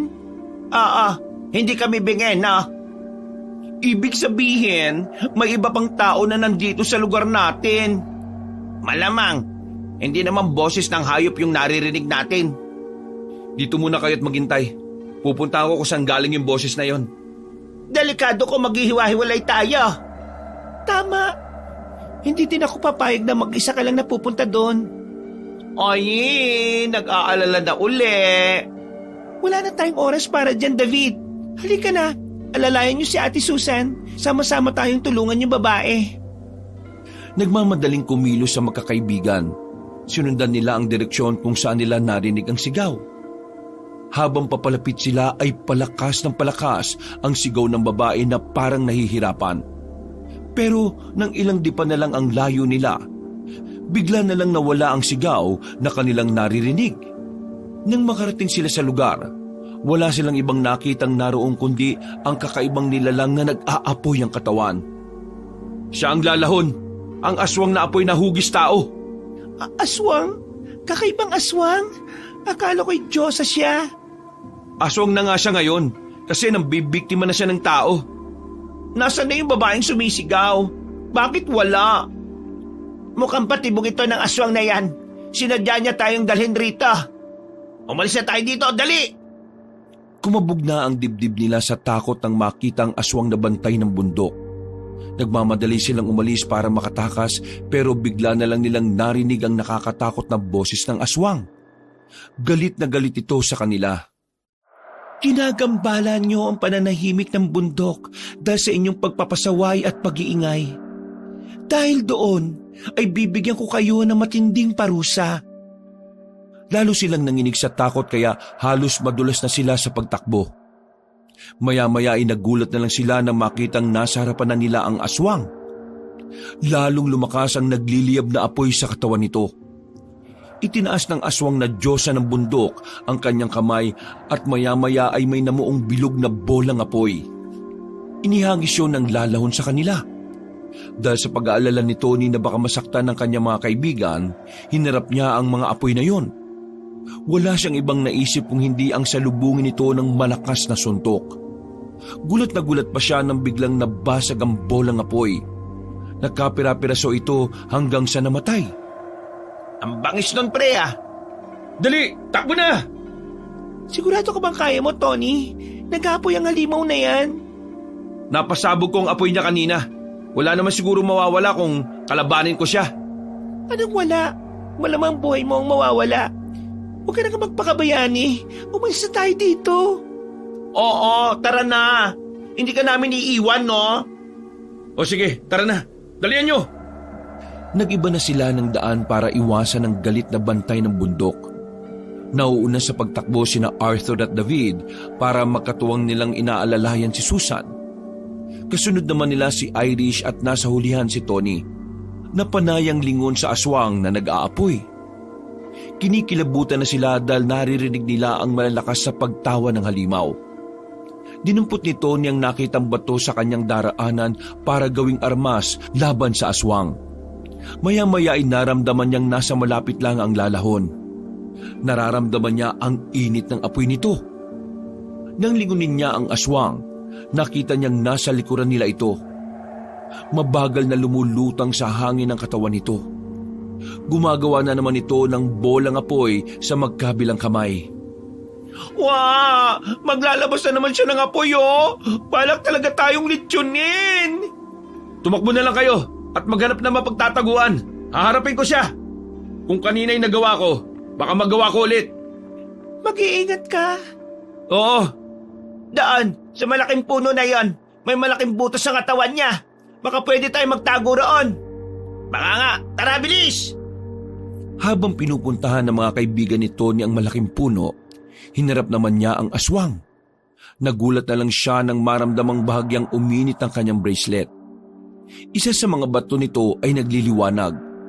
Nagtataka siya sa nangyayari pero naisip niyang baka may kapangyarihan ang bracelet na bigay ng kanyang lolo. Hinigpitan niya ang pagkakahawak sa bato at naganda sa pagharap sa aswang.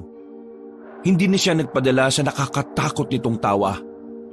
Nang makita niyang pasugod na ang nilalang, naisipan niyang sabayan ang atake nito. Inihagis niya ang hawak na bato sa aswang pero nalusaw ito ng lalahon dahil sa tindi ng apoy sa katawan nito. Dahil sa tindi ng apoy sa kanyang katawan. Tumakbo si Tony at buong tapang na sinalubong ng suntok ang nag-aapoy na bantay ng bundok. Mas ikinagulat pa ni Tony na hindi siya tinatabla ng apoy nito. Hindi rin siya napapasok. Parang pinoprotektahan siya ng suot niyang bracelet. Dahil doon ay hinawakan niya ng mahigpit ang lalahon at saka itinumba sa lupa.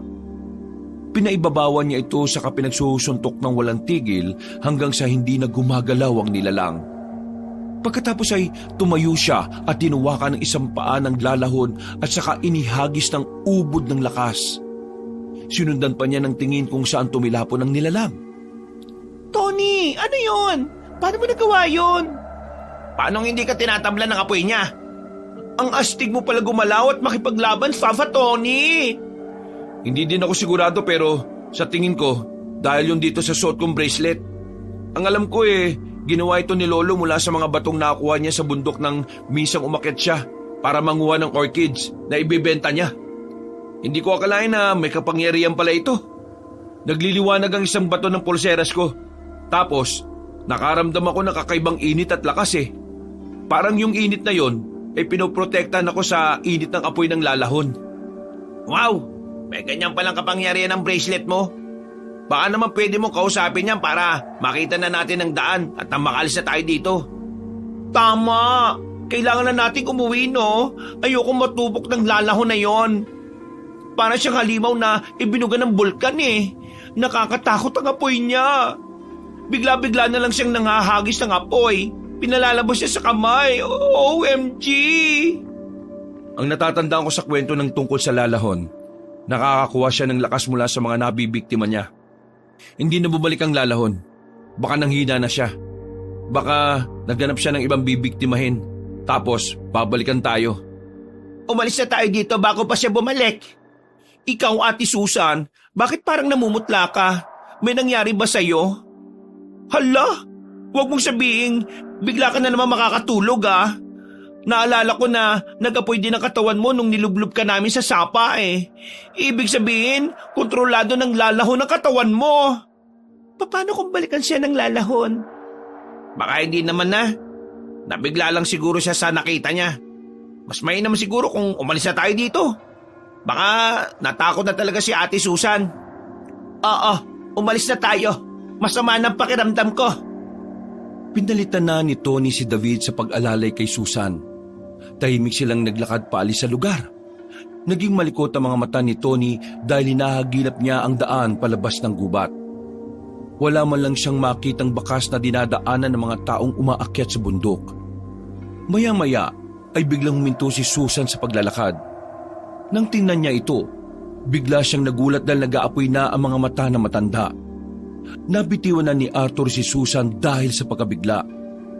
Bago pa man makapagsalita si Tony, ay bigla na siyang sinakal ni Susan. Sumigaw ng malakas si Arthur dahilan para mapalingon sa kanya sina David at Irish. Susan, anong ginagawa mo? Huwag kayong lalapit. Delikado na naman siya. Tumakbo na kayo palayo, dali! Ano? Anong gusto mo? Iwan ka namin dito?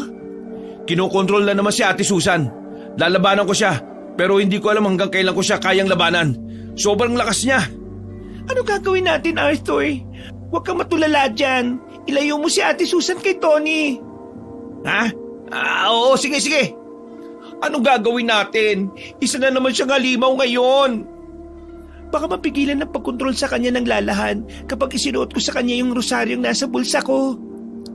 Matapos ilayo ni Arthur si Susan kay Tony, bigla na lang naging marahas ang babae. Nagwala ito at pinigilan naman ni na David at Arthur. Naganap naman ang baging si Tony at nang makakita ay dali-dali niyang tinalian ang kaibigang matanda para hindi sila nito magawang saktan. Pagkatapos ay isinot agad ni Iris ang kanyang rosaryo sa liig ni Susan. Lalong nagwala ang babae at lumakas ang pagliliyab ng kanyang mga mata. Nag-apoy na rin ang kanyang kamay kaya nakawala ito sa pagkakatali. Hinawakan nito ang nakakwintas sa kanyang liig at pilit na inaalis. Pinag-aapoy niya yon pero hindi magawang sunugin. Lalo lang nagsisigaw si Susan dahil hindi nito magawa ang gusto. Maya-maya ay nagsasalita na ang pag-iyak at pagtawa ng babae. Nagpagulong-gulong ito sa lupa habang pilit pa ring inaalis ang rosaryo sa kanyang liig. Nang mapagod na ay bagya itong kumalma. Gumagana kahit paano ang rosary. Ipag-pray over kaya natin siya. Baka makatulong para hindi na siya makontrol ng lalahon. Oo, pwede nga. Sa tingin nyo, dapat ko bang ipasuot sa kanya ang bracelet? Wag muna. Baka mamaya dumating naman ang lalahon. Ipagdasal muna natin siya. Mas powerful yon. Nagkasundo sila na ipagdasal si Susan. Ipinatong nila ang kanilang kamay sa ibabaw ng noo ng babae. Si Iris siyang nanguna sa pagdarasal. Habang ginagawa nila yon, ay lalong nagwawala si Susan. Maya-maya ay biglang hinawakan ni Susan ang kamay ni Tony na may suot na bracelet. Galit na umungol ang babae at pilit na inaagaw sa binata ang pulseras nito. Nang akmang aalisin ni Tony ang kanyang kamay, ay pinigilan siya ni Irish. Sinabihan siya na ituloy ang pagdarasal. Nilabanan nila ng dasal ang pagkontrol ng lalahon sa katawan ni Susan. Lalo namang hinigpitan ni Susan ang pagkakahawak sa kamay ni Tony. Maya-maya ay nagliwanag ang bato sa pulseras ni Tony at biglang sumigaw si Susan. Parang napaso ang kamay nito at madaling inalis sa pagkakahawak kay Tony. Itinuloy na lang nila ang pagdarasal hanggang unti-unting nawala ang apoy sa kamay ni Susan. Ganun rin ang apoy sa kanyang mga mata. Pagkatapos ay hingal na hingal ito hanggang sa tuluyang mawalan ng malay. Ayos ka lang ba, Tony? Oo. Ano ba itong nangyayari sa atin? Hindi ko din alam kung anong pagkakamali natin sa diwatang aswang na yon para maranasan natin ang lahat ng ito. Wala tayong oras para isipin yan. Kailangan natin makaalis dito. Baka lalo mapahamak si Ate Susan kapag muli siyang kinontrol ng lalahon. Hindi nakakayanin ang katawan niya. Mabuti na lang din at may kapangyarihan ng pulseras mo. Oo nga. Kung wala to, wala akong kakayahan na lumaban sa lalahon na yon. Baka patay na tayong lahat. Sa tingin nyo ba, may susunod pang gagawin sa atin ng lalahon na yon? Palagay ko, lalo natin siyang nagalit Base sa galit na katawan ni Ate Susan kanina Hindi lang yon. Ang napansin ko pa, bilit niyang inaagaw ang pulseras ni Tony. Hindi kaya yan ang pakay ng lalahon? Ang sabi niya, di ba, may nagawa tayong hindi niya nagustuhan? Tama. Tsaka biniro natin ang pag-aalay para sa kanya. Si Arthur yun Bakit? Sumakay ka naman O sige na, huwag na magsisihan. Buhatin natin si Ate Susan. Umalis na tayo dito. Naglakad uli sila. Pero dahil napagod na sa pagbubuhat kay Susan, nagpasya silang magpahinga muna. Inihiga nila ang kaibigan sa inilatag na kumot ni Irish. Guys, mukhang hindi kinaya ng katawan ni Ate Susan yung presensya ng lalahon. Sobrang init niya, parang nilalagnat. Kaya kinakailangan na nating umuwi kaagad. Baka kung ano pa ang mangyari, kung hindi pa tayo aalis dito. Anong gagawin natin? Gigisingin ba natin siya o bubuhatin na lang? Sa palagay ko kailangan muna nating magluto at kumain para magkaroon tayo ng lakas pababa. O sige, maghanap muna ako ng ilang kahoy para makapagsaing tayo. Hindi na. May maliit na lutuan si Ate Susan. Portable yon. Binili niya sa online. Sandali, kukunin ko sa bag niya. Mabilis silang nakapagluto at kumain na magkakasama. Tinirhan din nila si Susan para kung sakaling magising na ito ay may makakain. Hindi rin nagtagal ay nagising na ito. Nang tanungin ito kung ano ang nangyari ay hindi na nila nasagot ang babae. Hindi na nila dinagdagan pa ang pinagdaraanan nito. Sinabi na lang nila na nakatulog siya dahil sa pagod.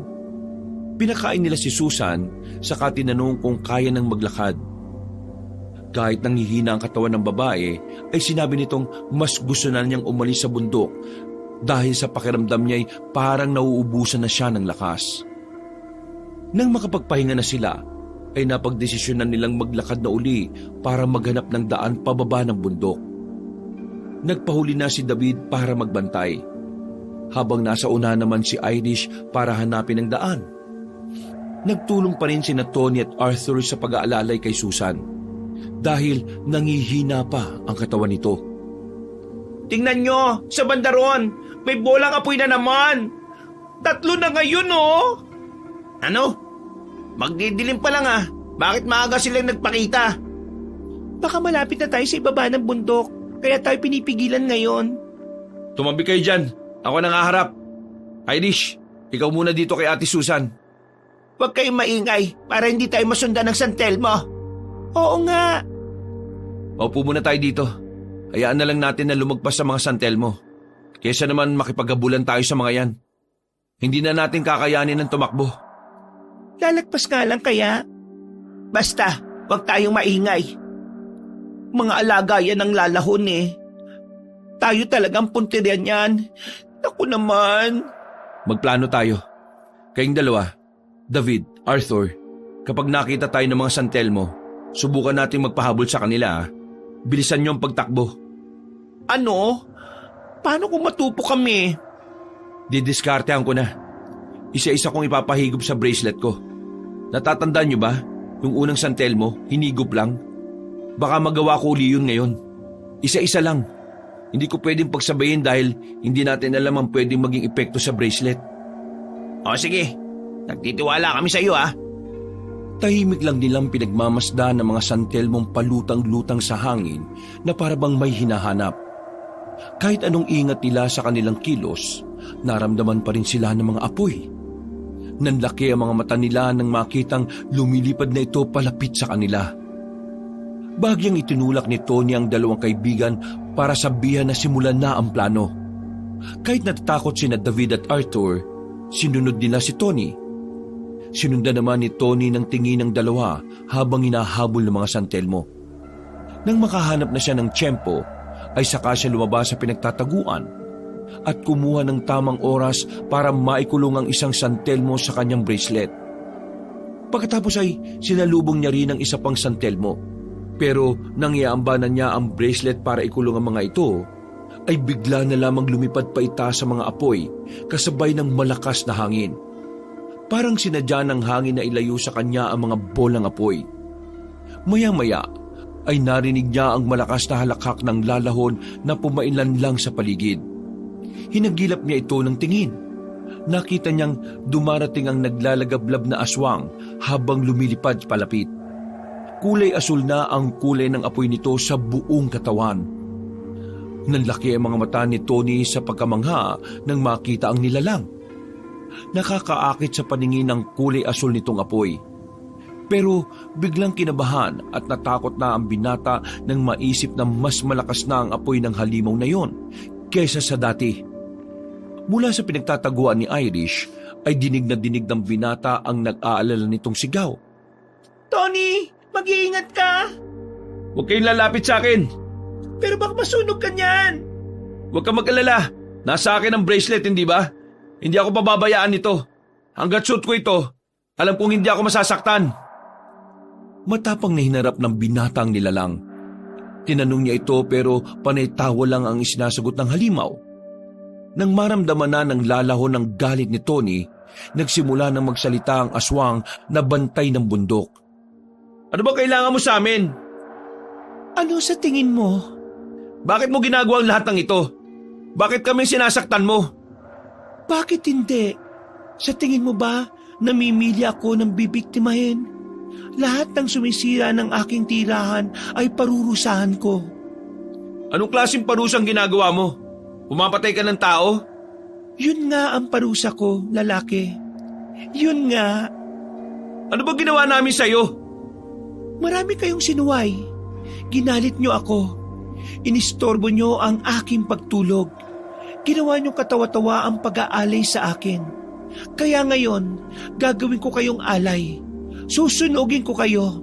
Gagawin ko kayong mga santelmo at aking kakainin.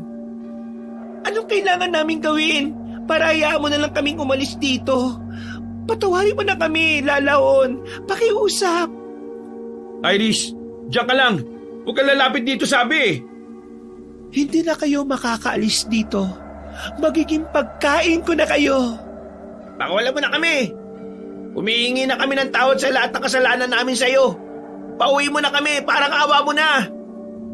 Patawarin mo na kami, Lalahon, kung wala kaming naialay sa'yo.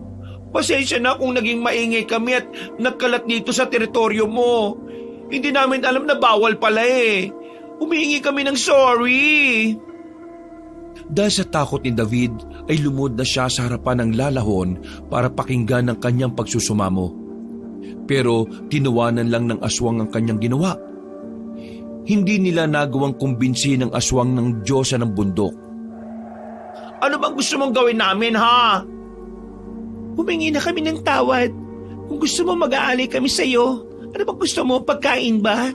Ibibigay namin ang lahat ng dala naming pagkain. Pauwi mo na lang kami at huwag nang pahirapan. Ayoko niyan. Kung ganon, anong gusto mo? Ang mutya. Ibigay mo sa akin ang mutya. Anong mutya ba yun? Hindi ko alam ang mga pinagsasabi mo. Ang pulseras na nasa braso mo. Ibigay mo sa akin. Mutya pala ito? Oo. Yan ang mutya ng kagubatan. Hindi yan dapat nasa iyo. Ako ang dapat na may tangan yan. Ibigay mo na sa akin ang mutya. Ano bang meron sa mutyang to? Bakit gusto mo makuha? Ibigay mo na lang sa akin. Wala nang saysay kung ipapaliwanag ko pa sa iyo. Hindi mo naman pala kilala yan. Hindi. Wala akong dahilan para ibigay sa iyo to. Regalo to sa akin ng lolo ko.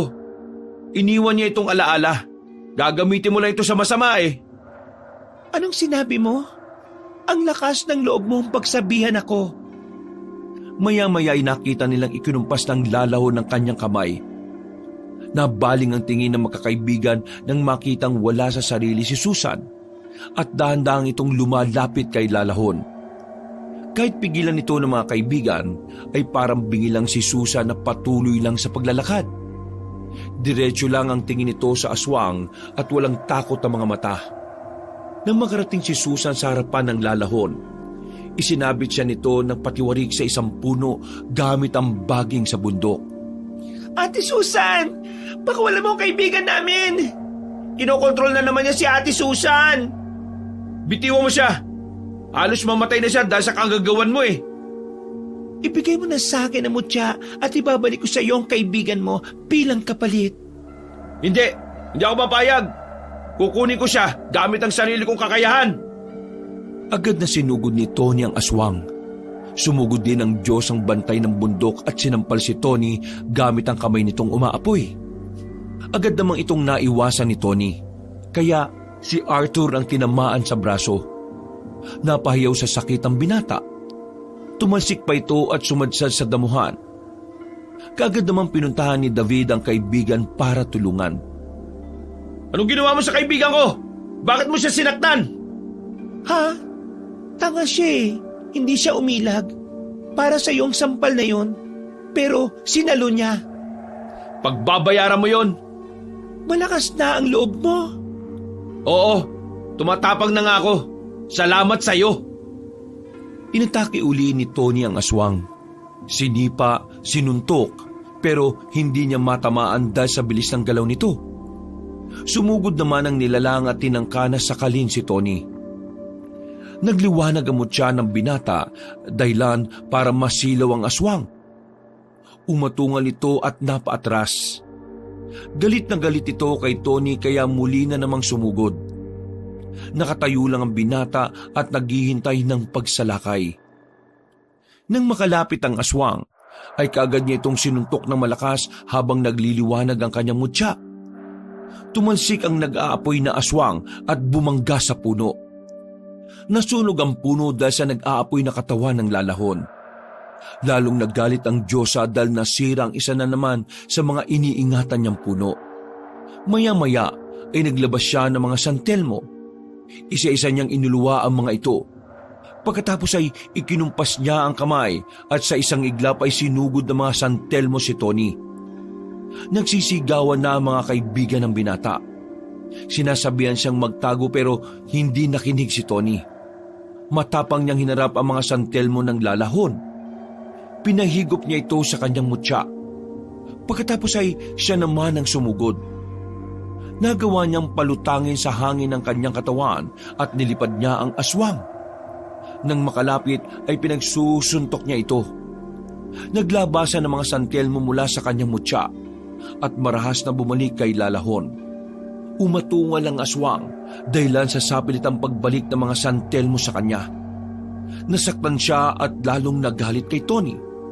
Sinipa ng lalahon ng binata dahilan para tumalsik ito. Pagkatapos ay pinagalaw ng lalahon ng baging na nakatali sa liig ni Susan. Umakyat ang katawan ni Susan sa lupa at dahan-dahan itong nabibigti sa sanga ng puno. Isuko mo na ang mutya o mamamatay siya. Ate Susan, napakasama mo. Ate Susan! Ay nako, napakasama mo talagang Diyosa. Pagkatapos ko sa kanya at hindi pa rin isinuko ng lalaking ito ang kanyang mutya, ikaw naman ang isusunod ko, babae. Total, wala ka namang ambag kung hindi ang umiyak at sumigaw. Nakakarindi ka sa pandinig ko. Kapag ibinigay ko ang mutya, ipapangako mong wala ka nang sasaktan at makakauwi na kami ng ligtas? Ha? Kailangan ba yun? Ang lakas ng loob mong makipagkasundo. Ako lang dapat ang nasusunod dito. Ibibigay mo o papatayin ko ang mga kasama mo? Ako na lang ang patayin mo para makuha mo na rin ang mutya. Pagkatapos ay mangako kang pakakawalan mo na sila. Wag mong gawin yan, Tony. Hindi ka pwede mamatay. Ayusin pa natin ang tungkol sa atin, di ba? Nako nasingit pa talaga yon ha. Hoy, Tony, sa tingin mo ba, kapag ginawa mo yan, tutupad yan sa pangako? Halimaw yan eh. Oo nga, pre. Wala siyang awa. Tingnan mo yung braso ko, oh. Lapdos dahil sa kanya. Masama siya. Basta ipangako mong tutupad ka sa usapan, lalahon. Mutya ang kapalit ng kaligtasan ng lahat. Sige, pagbibigyan kita matapang na binata. Isuko mo na ang mutya. Sa huli, isinuko ni Tony ang mutya kapalit ng kaligtasan nilang lahat. Natatakot siya na baka may masaktan pang iba.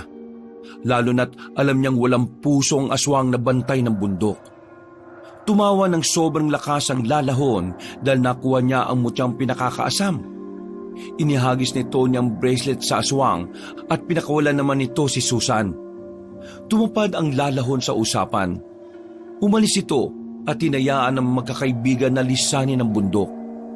Dali-daling umalis ang magkakaibigan dahil sa isipin na baka magbago pa ang isip ng aswang. Ang mutya lang pala na nasa sayo ang gusto niya. Hayaan na natin siya. Siguro naman aalis na siya at hahayaan niya tayo makauwi na sa ngayon. Gabi na ulit. Baka hindi kayanan ni Ate Susan na maglakad. Dapat magpahinga muna siya. Pero kasi kailangan natin siyang madala sa ospital eh. Saka isa pa, ang hirap niyang buhatin. Bakit si Ate Susan lang ba ang inaalala niyo? Sobrang napaso ako ah. Ang sakit kaya. Malayo naman yan sa bituka, di ba, Arthur? Aba, loko ka. Ang tama ba ni Ate Susan nasa bituka? Di ba nasa leeg lang? Babae siya Bilisan na nga lang natin sa paglalakad. Huwag na tayo magpahinga. Ayoko na magtagal dito. Ako rin. Tingnan niyo. Tama ba nakikita ko? May nakita kong mukhang daan pababa. Oo nga. Yan na nga yung dinaanan natin paakyat. Ibig sabihin, pinalaya na nga tayo ng lalahon. O dali na, bumaba na tayo. Ibig sabihin, si lalahon talaga ang dahilan kung bakit tayo naliligaw. Kahit anong gawin natin, kahit saan tayo pumunta, hindi natin matatagpuan ang tamang daan dahil hawak natin ang mutya na habol niya. Pinaglaruan niya talaga tayo. Oo, ganun na nga. Pasensya na kayong lahat Mukhang mas napahamak pa tayo dahil sa pulseras ko. Hindi ko naman alam na mutya pala yun ng lalahon Mutya daw ng kagubatan, sabi niya. Pero mutya na yun ng lalahon kasi nasa kanya na. Di bali na. Ang mahalaga ngayon may daan na at makakauwi na din tayo sa wakas. Habang papalapit tayo sa daan na yon, lalo ako napapagod. Ngayon ko nararamdaman ng pagod, sa totoo lang. Nagpatuloy sa paglalakad ang magkakaibigan. Pababa na ang kanilang dinaraanan kaya nakahinga na sila ng maluwag. Nasa 30 minutos na silang naglalakad nang may biglang bumagsak na apoy sa kanilang harapan. Gulat na gulat silang napaatras. Ano na naman yan? Bulalakaw ba yan? Anong bulalakaw? Kayamanan yan. Huwag kayong lalapit. Tingnan niyo ang nasa harapan natin, oh. Mukhang San Telmo. Hala, naguhugis tao. Si Lalahon yan. Lalahon?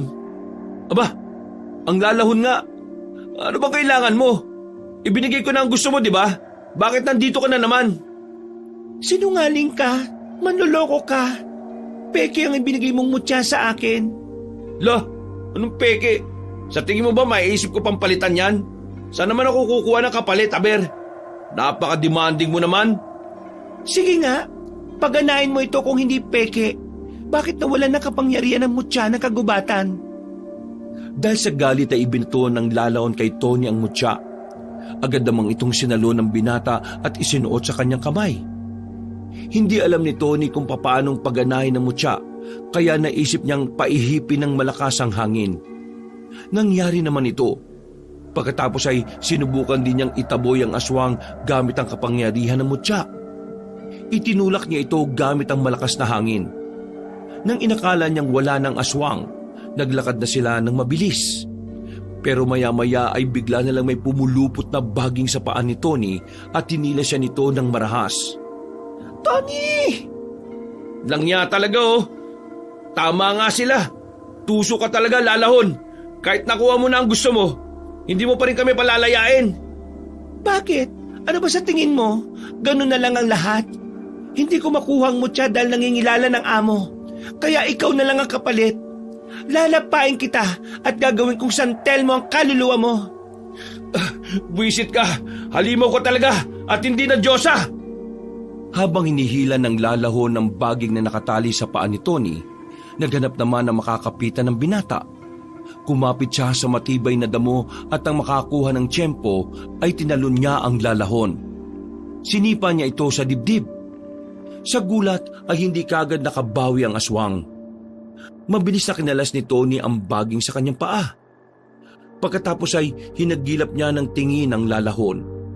Hindi niya ito makita. Maya-maya ay narinig niya ang malalakas nitong pagtawa. Palipat-lipat ang boses nito kaya di malaman ni Tony kung saan ba talaga nagtatago ang aswang. Bigla siyang napatingin sa bandang kanan dahil nakarinig siya ng ingay. Nanlaki ang mga mata niya nang makita ang mga kaibigan na balot ng baging ang katawan at tinahatak ng mga mababangis na hayop. Mabilis niyang nilapitan ng mga ito para iligtas. Pero bigla na lang nagdatingan ng mga San Telmo. Kung saan-saan nang gagaling ang mga ito. Napatras siya dahil sa takot. Sa dami ng mga San Telmo ay tiyak na matutupok siya kapag sinugod niya ang mga ito. Muli niyang tiningnan ng mga kaibigan. Nakita niyang nakatali na sila sa puno. Panayang sigaw nila ng tulong at nag-iiyakan na rin ang mga ito. Lalahon! Lumabas ka! Pakawalan mo ang mga kaibigan ko! Ano ba kasi ang gusto mo? Hindi ka tumupad sa usapan eh! Wala naman akong kailangan tuparin dahil wala akong nakuha sa'yo. Ngayon, lahat kayo ipapatayin ko. Hindi na ako magpapakita ng awa. Pero dahil nalilibang ako sa'yo, binata, makikipaglaro muna ako. Ikaw ang una kong lalapain. Ipapakita ko sa mga kaibigan mo ang magiging katapusan mo. Pagkatapos, iisa-isahin ko silang isusunod sa iyo. Wag na, tama na! Wag mo na silang saktan. Ako na lang ang kunin mo. Mukhang sa akin ka naman talaga nagalit ng husto eh. Dahil sa mutya ko. Mali ka. Nahumaling lang ako sa mutya. Alam mo ba kung bakit ko kayo naramdaman? Dahil unang tapak niyo pa lang sa aking teritoryo, nakaramdam ako ng malakas na galit. Sa galit ako kumukuha ng lakas. Kagaya ng apoy sa bulkan. Kapag malakas ang enerhiya sa paligid, sumasabog ako at nagdudulot ng kapahamakan sa mga taong pasaway. Anong sinasabi mo? Isa sa inyong nakahatak sa aking kamalayan. Isa sa inyo ang may malakas na galit. Nadagdagan pa ng panay-away at sagutan habang umaakyat kayo sa bundok. Dahil galit na galit siya, ginusto kong tulungan siyang mas magalit pa. Kaya ginamit ko siya para pahirapan kayo. Pero ngayon, wala na akong gagamitin. Pagsasama-samahin ko na kayo sa kamatayan. Walang may galit sa amin, Lalahon. Magkakaibigan kaming lahat. Oo, nagkakasagutan kami at nag-aaway. Pero hindi yung galit kagaya ng inaakala mo. Talaga ba? Kung ganon, tanungin mo sila isa-isa. Alamin mo kung sino ang may galit at bakit siya galit na galit. Kapag napaamin mo, pakakawalan ko ang isa sa inyo. Bilang gantimpala. Wala ka namang isang salita eh. Kaya bakit ako magtitiwala? Mas mabuti pa, patayin na lang kita. Mas pinalakas pa ng lalaw ng apoy sa kanyang katawan. Pagkatapos ay sinugod si Tony. Sinubukan pang lumaban ng binata pero dahil sa bilis ng halimaw, hindi rin siya nakaiwas. Nasakal siya nito at sabay silang dumaus-us hanggang sa bumangga ang likod ni Tony sa isang puno. Lalong hinigpitan ng lalaho ng pagsakal sa binata. Hirap nang huminga si Tony pero pilit niyang nilalabanan ng kamay ng aswang para alisin sa kanyang leeg. Namimilog ang kanyang mga mata habang tinititigan ng nag-aapoy ng mga tingin ng lalahon. Tingnan mo ang mga mata ko. Tumigil ka nang sa ganoon ay makita mo ang sarili mong kamatayan. Bitiwan mo siya, halimaw! Huwag mo siyang sasaktan! Ako ang dahilan kung bakit ka nagising sa pagkakahimlay, hindi ba? Anong sinasabi mo, Ate Susan? Mali ka. Ako yatang dahilan ng lahat ng ito. Ako ang nag-aya sa inyo dito eh. Nagagalit din ako sa inyo kasi ang titigas ng ulo ninyo. Nagalit din ako sa iyo kasi sinabihan mo si Tony na pumunta dito kahit na hindi siya dapat kasama. Mali. Ako talagang dahilan. Ako nagalit. Galit ako kay Tony dahil sa mga ginawa niya. Pero napatawad ko na siya. Kung ano man ang naging galit namin, Lalahon, kami lang yun. Hindi ka naman kasama doon eh. Kaya patawarin mo na kami.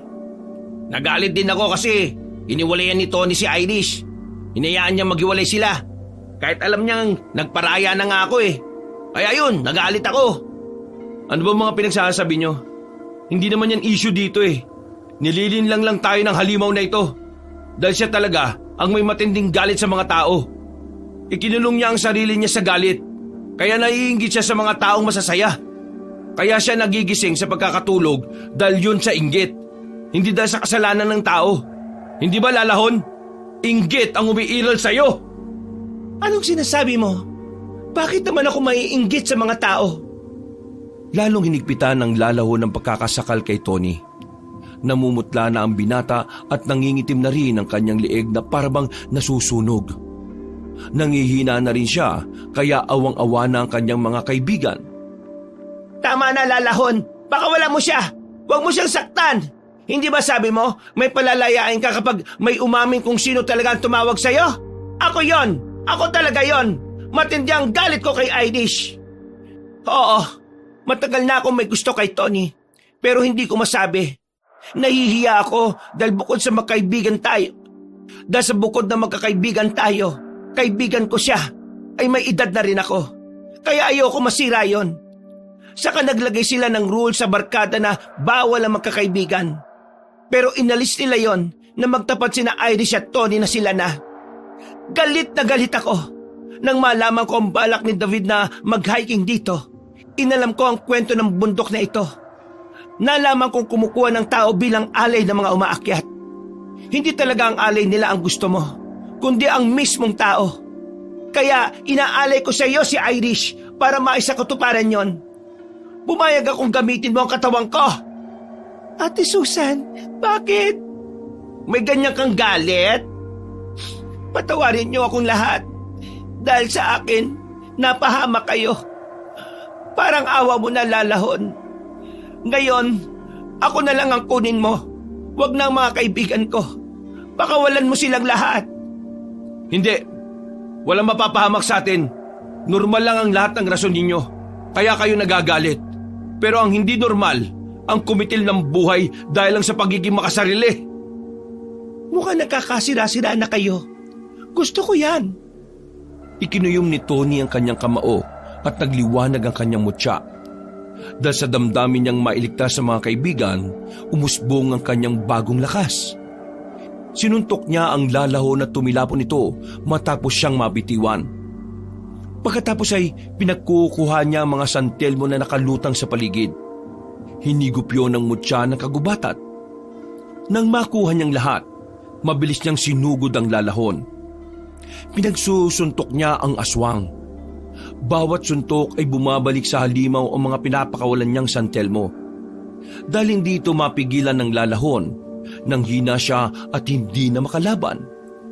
Napatras ang aswang at sinamantala ito ng binata. Muli niyang pinagsusuntok ang lalahon. Naglabas ng malakas na liwanag ang kanyang mutya, dahilan para masilaw ang aswang. Muling pinalakas ni Tony ang ihip ng hangin. Pinatrasik niya ang aswang sa pinakamalayong mararating nito. Sa kanya dali-daling pinuntahan ng mga kaibigan. Isa-isa niyang pinakawalan at nang makaalis na sa pagkakagapos ay saka naman umiyak ng umiyak si Susan. Patawarin niyo ako. Kasalanan ko. Hindi ko naman sinasadya eh. Nadala lang ako ng galit at selos. Dahil sa akin, napahamak kayo. Patawad. Ate Susan, sorry din kung nilabag namin ang patakaran ng barkada. Huwag mo nang isipin yun. Naiintindihan ko naman eh. Ay nako, wag na tayo magsisiyan. Lahat naman tayo may mali eh. Magkapatawaran na lang tayo. Oo nga, wala namang perpektong tao eh. O sige na, bilisan na natin. Kailangan na natin makalis habang malayong pinagtalsikan ng aswang na yun. Ang astig mo doon, Tony ha. Napakagaling mo. Akala ko katapusan na talaga natin eh. Diyos ko. Ate Susan, kaya mo ba maglakad? Gustong gusto ko nang umalis sa lugar na ito. Natuwa sila dahil imbis na masira ang kanilang barkada, ay lalo pa nilang naunawaan ang isa't isa. Matapos mailabas ang kanilang mga galit, napayakap pa si Irish kay Susan para iparamdam dito na hindi siya nagalit sa kaibigan. Nang makabawi na sila ng lakas, ay mabilis nilang tinahak ang daan pababa ng bundok. Nang makarating sa ibaba, nakita nila ang mga guide sa pag-akyat ng bundok na parang may hinihintay ang mga ito. Nang makita sila, ay sobrang natuwa ang mga guide dahil ligtas silang nakabalik. Nalaman nilang hindi lang pala sila ang naligaw sa bundok ng Kanlaon. Nang mga sandaling yun, marami din ang naligaw. Pati na ang ilang mga guide na kabisado na ang bundok ay naligaw rin at natagalan bago mahanap ang tamang daan. Nagtaka ang lahat sa nangyari. At dahil alam nila ang kwento tungkol sa lalahon, naniwala silang ito ang may kagagawa ng lahat. Pagkaalis nila sa bundok, ibinaon na rin nila sa limot ang masaklap nilang kapalaran at muli niyang hinarap ang bagong buhay. Dumaan sila sa ospital para ipagamot ang mga sugat na kanilang natamo. Mas naging matibay ang pagkakaibigan nila kahit na madalas silang nag-aasaran. Samantala, naayos na rin ni na Irish at Tony ang problema sa kanilang relasyon. Tinanggap naman ng mga kaibigan ang pagbabalikan ng dalawa. Kahit na may masama silang karanasan sa mga bundok ng Kanlaon, hindi yun naging hadlang para muling mag-hiking ang magkakaibigan. Pero sinigurado nilang ligtas na ang bundok na kanilang aakyatin. At inuuna nila palagi ang kaligtasan kesa sa katigasan ng ulo at paglabag sa mga ipinatutupad na patakaran. Natutunan din nilang igalang ang kalikasan dahil isa sa mga natutunan nilang aral na ibinigay ng lalahon ay ang pangalagaan ng lugar na tirahan ng ibang nilalang. Mula noon, naniniwala na silang sa bawat bundok o gubat ay mga nilalang na nakatira na dapat irespeto ng mga tao. Ilang linggo na ang nakalipas matapos nilang akyatin ang bundok. Nagkaroon ng kakaibang pakiramdam si Tony. Pabalik-balik ang kanyang lagnat. Madalas din niyang nararamdaman ang pag-init ng mutya na nasa kanyang bracelet. Dahil doon, ay nagpasya na siyang hubarin ito at itago na lang sa kanyang damitan. Pero tuwing papasok siya sa silid, nakikita niyang nasa ibabaw na ito ng kama. Nagsimula na siyang matakot sa mutya. Kaya inilagay niya na ito sa isang maliit na kahon na yari sa kahoy sa kanilagyan ng kandado. Iniisip niyang ibaw nito sa lupa kapag nagkaroon siya ng oras. Pero mula nang itago niya ang mutya, ay kung ano-anong masasamang panaginip naman ang kanyang nararanasan. Isa pa sa pinakakinagugulat niya ay gumising siya, suot niya ang mutya. Dahil sa mga weirdo niyang nararanasan, ay nakipagkita siya sa mga kaibigan saka sinabi sa kanila ang tungkol dito. Ano ba yung mga panaginip na sinasabi mo? Oo nga, saka nakakatakot ha. Baka may sumpa talagang bracelet. O di kaya dahil pa yan sa galit ng lalahon. Sa tingin nyo, nakokontrol pa niya tayo? Hindi naman siguro. Baka mga napapanaginipan ko kasi kakaiba. Nakakatakot kasi sa panaginip ko. Ang dami kong nilalaban ng aswang. Tapos, ang mga pangyayari sa panaginip parang nangyari na sa akin. Pero sa totoong buhay, wala naman akong ganong karanasan Ang lalahon lang ang aswang na nakalabang ko. Baka may nagmamay-ari ng mutya na yan dati. Tapos, nakikipaglaban siya sa mga aswang. Tapos sa panaginip mo, akala mo ikaw yon. Baka ipinapakita sa iyo ng mutya ang landas na kailangan mong tahakin. Ala, ano yun? Ang kalabanin ng mga aswang? Ayoko nga. Di ba ang lolo mong nagmamay-ari ng mutya? Dati ba siyang kumakalaban ng aswang? Hindi naman naikwento ni lolo yun Walang nakakaalam sa amin nun. Ang sabi nila, si lolo sobrang pasaway daw nung nabubuhay pa. Kahit daw nung kabataan niya, matigas daw ang ulo at palaging umaalis ng bahay. Lagi daw nababarkada yun Kaya pag uwi palaging napapalo. Anong balak mong gawin dyan sa bracelet mo? Gusto kong ibaon sa lupa para matapos na. Ikaw na nga ang nagsabi na kahit na anong gawin mo bumabalik pa rin yan sa'yo. Baka talagang may misyon ka dito sa mundo. Sino ba ang pwedeng lapitan para makatulong? Hanap tayo ng taong may alam sa mga mutya. Ay, nakakatakot na. Baka kung ano na naman ang mangyari sa atin. Hayaan nyo na. Ako nang bahalang umayos nito. Kwento ko lang sa inyo para mabawasan ang alalahanin ninyo. Ayos ka lang ba talaga? Oo naman. Maliit na problema lang ito kumpara sa lalahon. Sira ulo. Matapos ang kanilang pag-uusap, umuwi na rin si Tony. Gabi na nang makauwi siya sa lugar nila. Nagmuni-muni siya habang naglalakad. Panaka-naka niyang tinitingnan ang kanyang bracelet hanggang sa makita niya nagliliwanag ang mutya nito. Ang nag-iisang bato na kulay asul sa kanyang pulseras. Nagtataka siya kung bakit ito nagliliwanag. Kaagad niyang itinago sa bulsa ng suot na pantalon ng kanyang kamay.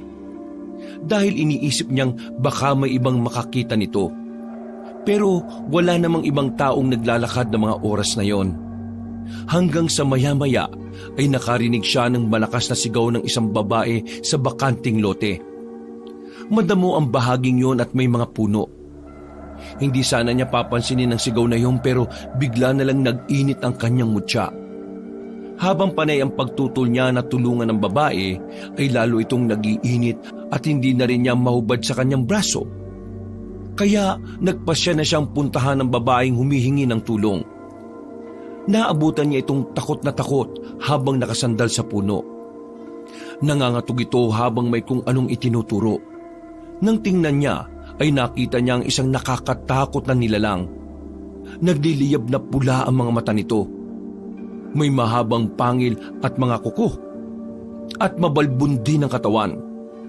Inisip niyang isa itong aswang dahil sa nakakatakot na itsura. Nalaman niyang kaya inaatake nito ang babae ay dahil buntis ito. Nang sumalakay ang halimaw, kaagad niya itong nilabanan. Sinubukan siyang kalmutin ng aswang na kaagad naman niyang naiwasan. Pagkatapos ay binigyan niya ito ng malakas na suntok sa muka. Napangiwi ang aswang at lalong nagalit. Naging mas agresibo ito. Nagpalitan sila ng mga pag-atake hanggang sa matakot na at mapagod ang aswang. Kusa na itong tumakas. Mabilis itong tumakbo sa damuhan. Nang balingan niya ang babae, doon niya nalaman na naglalakad siyang pauwi. Nakaramdam siya na naiihi kaya nagtago sa damuhan. Pero nakita niyang dumating ang halimaw. Para masiguro nito ni naligtas ang babae ay inihatid niya ito pauwi sa kanila. Malalim na ang gabi at gising pa rin siya. Iniisip niya ang mga nangyari. Doon niya nalaman ang lahat. Naisip na niya ang gustong ipagawa sa kanya ng mutya. Ilang araw ang lumipas, nagkita sila ni Irish pagkatapos ng kanilang trabaho. Talaga? Nakipaglaban ka sa aswang? Oo, kaya naisip ko mga panaginip ko. Malamang na ipinakita yun sa akin ng mutya. Gusto niya na maging ganun ako. Anong balak mo? Mukhang hindi ko na ito matatakasan eh. Kapalaran ko na yata ang harapin ng mga aswang. Natutuwa ka pa delikado nga yun. May kakaya naman ng mutya na protektahan ako, Irish eh. Alam kong hindi niya ako pababayaan. Saka kailangan lang na maging madasalin. Palaging tumatawag sa Panginoon. Nasa kanya naman talaga ang gabay na kailangan eh. Totoong may mga aswang at totoong may mga mutya. Ngayon ko lang naisip na kaya may mutya kasi may aswang na kailangan labanan. Ay nako, parang masaya ka pa sa mga pasya mo. Susuportahan mo naman ako, di ba? Ewan ko, hindi ko alam. Mukhang ngayon pa lang natatakot na ako sa pwede mangyari sa'yo. Ano ka ba? Walang masamang mangyayari sa akin, no? Nilambing na lang ni Tony ang kasintahan para hindi na ito mag-alala. Maya-maya ay sinuportahan na rin siya nito at inunawa ang kanyang bagong kapalaran.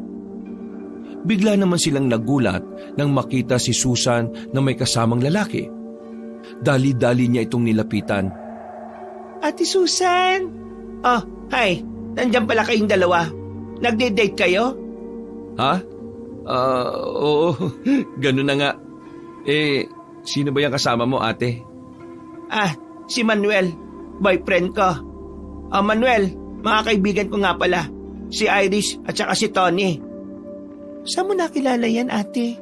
Mahilig ka talaga sa mas bata sa'yo, ano? Eto naman, pagdating sa pag-ibig, walang pinipiling edad yan. Di ba? Nagde-date kayo? Kami rin. Kaya tara, double date na tayo. Hindi na nakatanggi ang dalawa sa alok na kaibigan. Sumama na lang sila para mas makilala na rin nila ang nobyo ni Susan. Pero habang kumakain sila sa isang restaurant, naging audience na lang sila ng dalawa. Sobrang sweet ni Susan at hindi nahihiyang lambingin ang nobyo nito. Panay na lang ang siko ni Irish kay Tony dahil naasiwa na ang dalaga sa kanyang nakikita. Pero dahil doon, masaya ang kanilang kaibigan. Kaya nagawa na lang nilang suportahan. Pagkatapos ng kanilang double date, ay inihatid muna ni Tony ang nobya sa bahay nito bago siya umuwi sa kanila. Bago matulog, tiningnan pa niya ang suot na bracelet. Ang mutya na kagubatan na kanyang tangan ay muling kumislap. Wakas,